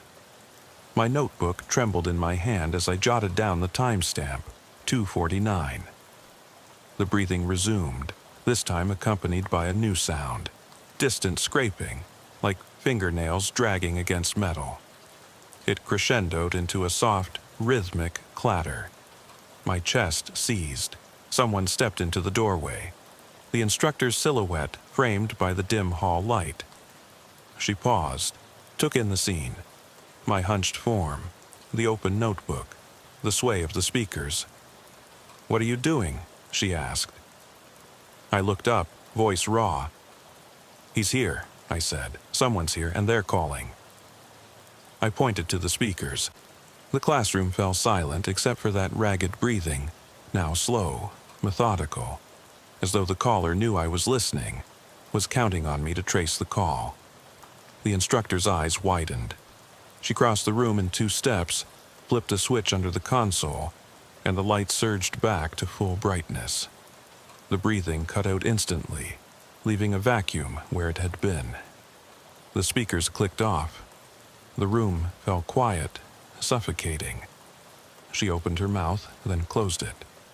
"That was a simulation," she finally said, her voice tight. "Part of Scenario 12B, designed to test VoIP latency response." I stared at her, chest heaving. My pen dropped from my fingers. "That tone," I said, voice cracking. "It wasn't recorded. It was live." She hesitated, then shook her head. "All simulations are pre-recorded. We don't risk live feeds on the training channel." She sounded certain, but her eyes flicked to the door, to the hallway beyond. For the first time, I saw her doubt. In the hush, I realized the hum of early morning life outside would soon rise. I could leave this room and bury the moment beneath protocols and paperwork, or I could follow one more clue. I swiped the training mic off its base, jammed it into my jacket pocket, and grabbed my old headset from the desk drawer. My pulse hammered as I walked past the instructor, out of the classroom, down the corridor toward the center's back doors. The building was empty at this hour, hall lights extinguished, only emergency exit signs glimmering. I pressed the headset to my ear, flipped it on. A faint click responded. Then static. Then, just for an instant, the sharp chirp of that signature tone. My breath caught, and somewhere beyond the doors I heard running footsteps. My feet pounded the concrete corridor, echoing against metal doors and darkened windows as I chased the phantom footsteps. The emergency exit swung open before me, its red exit sign casting a sickly glow on the wet pavement outside. A thin sheet of rain glimmered under the parking lot lights, each drop trembling like a nervous pulse. I pressed the old headset tighter against my ear, praying for another flicker of that signature tone, that fractured call that had haunted me for years. The center's backyard lay deserted, rows of crushed gravel leading to an overgrown chain-link fence. Beyond it, I could just make out the hulking bulk of the VoIP server room, a squat brick building we rarely visited except for scheduled maintenance. I swallowed the knot in my throat and sprinted toward it, the rain soaking through my jacket, plastering my hair to my scalp. The headset crackled as I ran, distant static, then a faint rasp of breathing. I skidded to a halt at the server room door. The metal surface was cold under my palm. The handle turned with an eerie shriek of rusted hinges. I slipped inside, heart hammering, and flicked on the lone fluorescent tube overhead. Its buzzing filled the cramped space, racks of blinking routers, tangled cables, blue indicator lights shimmering like watchful eyes. I could feel the walls closing in, an electric hum vibrating through my boots. I edged past the racks, tracing a path between dusty cable trunks toward the back panel where the VoIP logs were stored. My gloved fingers hovered over the console's keyboard, but I didn't dare sit down yet. Instead, I tipped my head, listening. The breathing parted the hum of machinery, soft, measured, as if someone crouched near the server racks waiting. Each exhalation sounded sharper here, magnified by the hard tile floor and low ceiling. My throat went dry. I tapped the headset's call button. 911, what is your emergency? I whispered into the mic, voice trembling. The line crackled. Silence stretched thick. Then the faintest click, like the snap of a latch. A low moan of air, quick and pained, drifted across the room. I froze, fingers rigid on the keyboard. I forced myself to take a single step forward. Where are you? I can help. Before I could finish, a heavy footstep thudded behind me. I swung around, half expecting a uniformed dispatcher. But the space was empty, save for the humming servers in the rain-streaked window. My breath came in ragged bursts. I told myself it was a thief, a stray security guard, anything but what I feared most. I pivoted back to the console and logged in, my password trembling on my lips as I typed. The main VoIP trace utility loaded slowly, green status bars pulsing under my gaze. I scanned the recent connection logs. Dozens of routine test calls, auto dials from internal lines, but one stood out. An anonymous VoIP line that had pinged the system 4 times in the last 20 minutes. Its timestamp read 2:49. Exactly the moment I heard the tone in training. My heart stuttered. I clicked its entry, expanding the details. The IP address was masked, the provider unregistered, a ghost call. But the log included packet sniff metadata, small bursts of noise, pattern pulses I recognized. The signature tone, 3 rising beeps followed by a low whir, then the wet click. I felt that old knot tighten, realizing this call had never been simulation. It had been live, arriving here in my own network, to this very console while I sat in that classroom.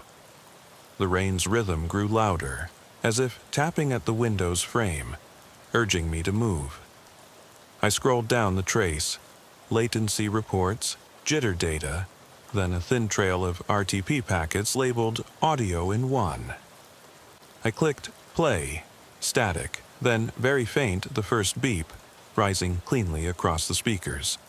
My chest seized. I swallowed, clicking faster, dragging the slider forward. The second tone, higher, then the third, then the click. And beneath it, breath.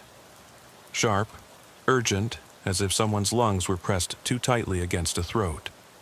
The gasp came, unmistakable, right before the line cut. I slammed the mouse back. My vision blurred.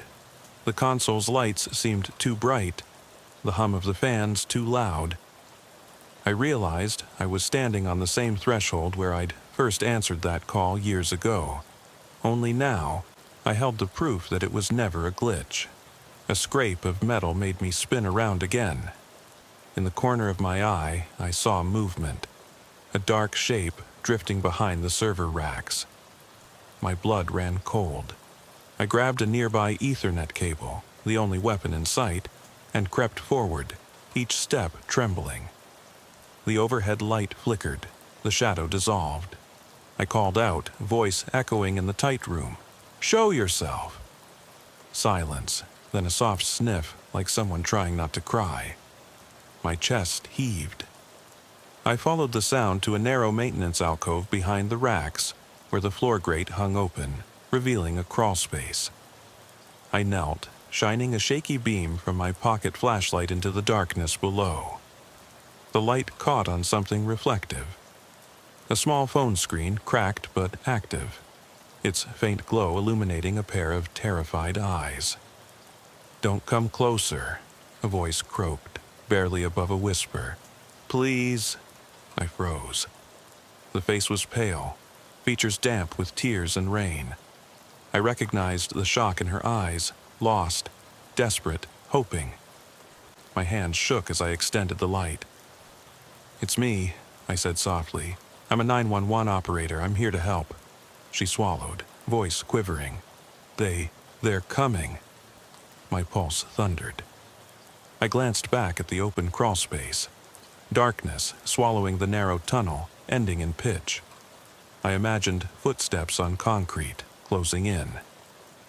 The server room door clicked. I turned, adrenaline flooding my veins. A tall silhouette filled the doorway. High boots, a long trench coat dripping rainwater, a badge gleaming at chest level. My breath caught in my throat. This time, it wasn't plain clothes imposters claiming authority. It was the real thing. A Florida State Trooper's crest glinted under the hallway light, but the trooper's face was obscured by shadow, voice low and hollow. "You shouldn't have traced that call," the trooper said, tone flat. "Let her go." My grip tightened on the cable. I took a step forward. "She's my responsibility now," she called me. From the crawl space came a soft gasp. The woman's eyes were wide with panic as she tried to rise, only to wince in pain, bruises darkening her forearms. I felt bile rise in my throat. The trooper advanced slowly, coat brushing the server racks, eyes never leaving mine. "That line goes both ways," he said. "You answered 2 transmissions tonight. Once in the classroom, once here. You're trespassing on an active field op." Field op. The words landed like stones in my gut. My teeth clenched. "You're working with the kidnappers," I spat. "You let her hide here." He paused at the threshold, the red exit sign behind him flickering. Rain dripped off his shoulders onto the floor. He reached into his coat, my heart leapt, then withdrew not a weapon, but a small black recorder. He pressed a button. A low-frequency hum emanated, then the same 3 beeps, the signature tone, played back through the hall's speakers. My knees buckled. He spoke over the playback, voice calm. "Every call we traced, every simulation we ran, fed back into our network so we could locate her." He stepped aside, gestures fluid but mechanical. "I'm here to extract her." I realized the crawl space was the only exit this way. Any other route led directly back into the center where help would be swamped by conspirators. The woman's sob echoed behind me, and I felt impossibly torn, between my oath to save callers and the stark certainty that this trooper represented a force I could not override. Lightning flared beyond the rain-streaked window, illuminating his profile. Sharp jawline, unreadable eyes. He clicked the recorder off. "End of transmission." In that fractured second of darkness, I heard her gasp, no, a scream, muffled, breaking free from static. Then silence. My blood froze mid-pulse. I didn't know which command to follow, the one in my training, to rescue a caller at any cost, or the one in my gut, telling me that things were never what they seemed. The trooper's mouth moved, but words fell into the hum of the machines. He lifted a single hand, not to draw a weapon, but as if to ward me off. His face softened, almost kindly. "Let's go," he said. My heart thundered.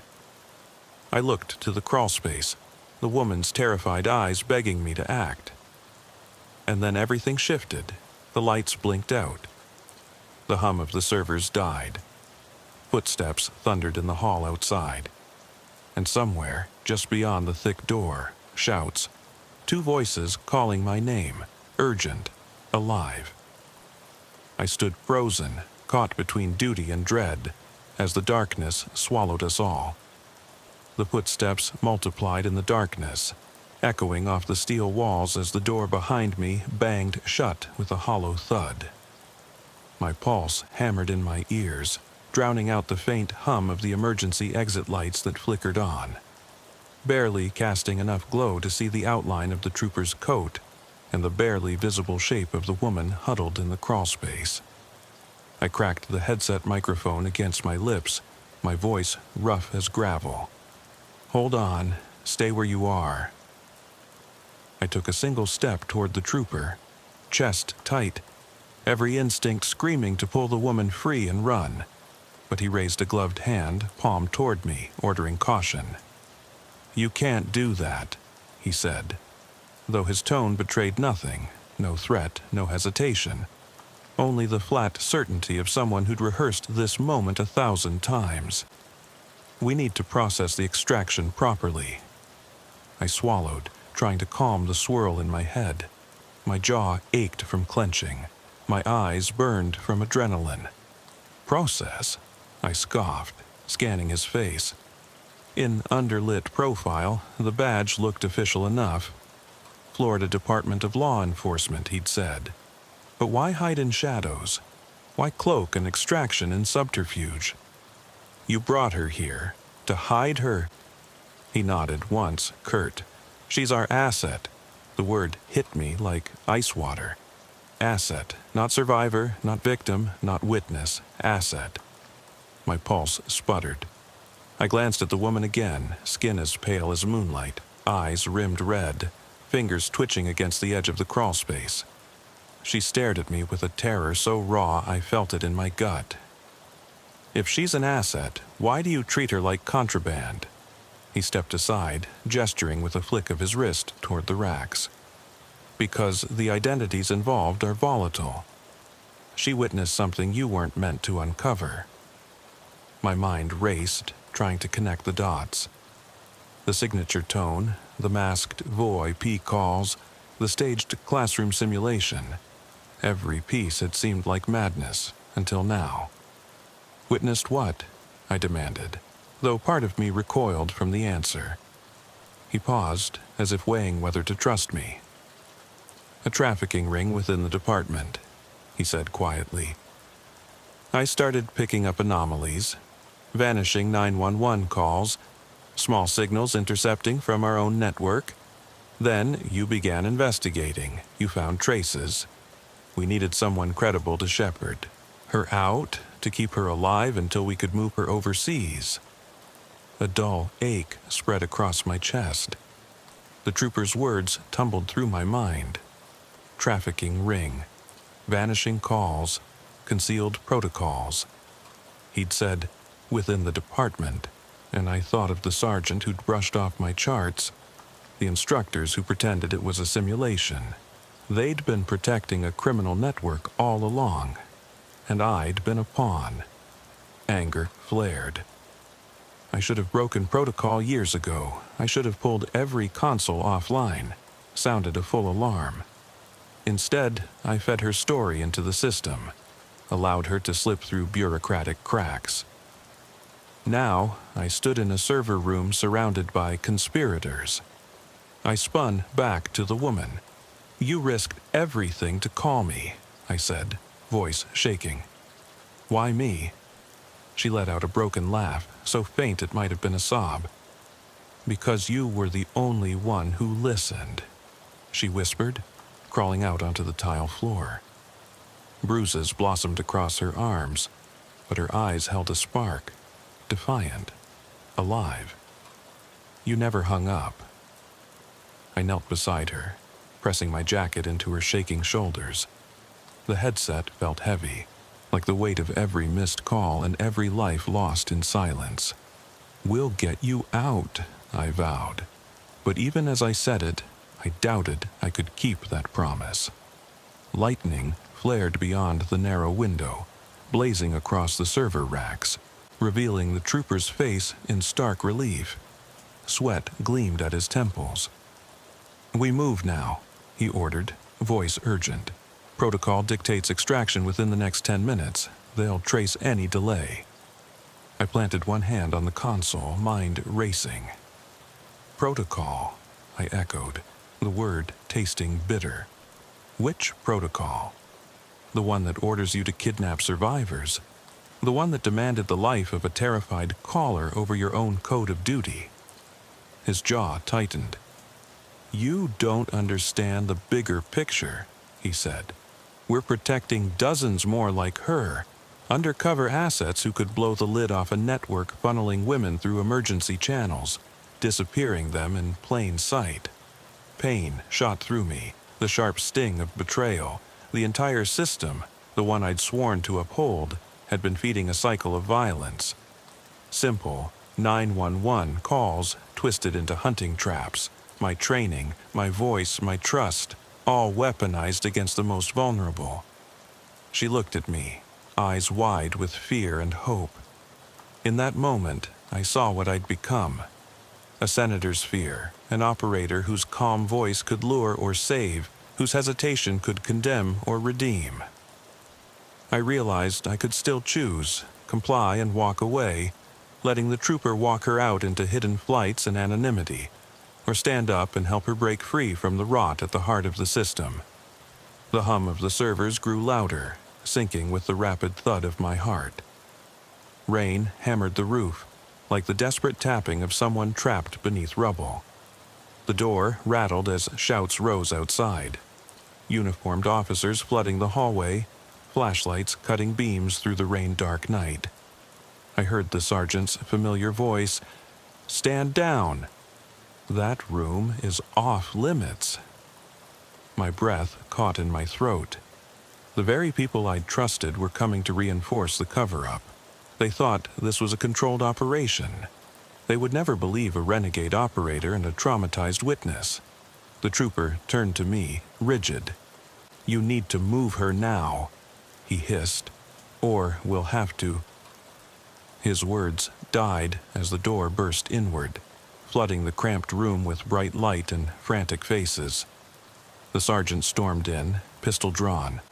Behind her, 2 uniformed deputies fanned out, weapons raised. Her eyes locked on me, then flicked to the woman. Her face was the mask of a mother protecting protocol more than people. "Lieutenant," she barked, though I no longer held that rank. "What the hell is going on here?" I rose slowly, headset still pressed to my ear. The emergency light reflected in my sight. Every part of me trembled, but I forced my voice steady. "You never told me we were the ones disappearing people," I said, taking a cautious step forward. She called 911. She did everything right. We're supposed to rescue callers, not trade them like poker chips. Silence slammed into the room. The trooper stepped behind me, blocking the sergeant's path. The deputies held their fire, but didn't lower their weapons. The woman crumpled against my leg, tears glittering. The sergeant's face twisted, fury battling disbelief. "Listen to me," she snarled. "This is a classified counter-trafficking unit. We operate off the books." "Off the books!" I spat, mind spinning. "That's bureaucratic hell for disappearing victims, not saving them." Her finger tightened on the trigger. "Back off," she warned. And in that charged moment, every moral code I'd ever held came crashing into one immutable truth. There was no protocol more sacred than protecting the innocent. No policy more binding than the vow I'd taken as an operator to stand by every caller. I lifted the headset mic to my mouth. "Listen up," I said, voice cutting through the standoff. "You want to play hero? Then do it. Bring in a real team, FBI, state inspectors. Let them sort the mess, or step aside." The sergeant's eyes narrowed, and for a heartbeat I thought she'd fire. Then the trooper, her partner, her co-conspirator, tapped her shoulder and said something low. She wavered, pistol trembling. Suddenly, the entire room seemed to inhale, the rain outside slashing against the windows as if urging me onward. The woman looked up, hope rising in her eyes. I reached down, grasped her arm, and helped her to her feet. Behind me, the sergeant and trooper squared off, both glaring, both flagging. The deputies hesitated, guns nodding uncertainly between us. And then, as the first streak of dawn crept across the storm-dark sky, I realized it all boiled down to one choice in that charged silence: uphold a corrupted chain of command or break it. I turned to the woman, voice gentle. "I've got you," I promised. "We're stepping out, together." She nodded, tears tracing clean lines through her grime. We moved as one toward the server room door, past the flashing badges and the storm-washed ground waiting outside. My thoughts spun ahead to the moment we emerged. Into the line of officers, into the storm bracing for new revelations. And as I pushed the door open, the rain fell harder, like bullets of water forcing truth into the open, washing clean the lines between duty and justice. The world beyond was blurred by droplets on glass, but I saw clearly the one question I would carry with me into whatever came next. Were we ever really the ones who answered the call?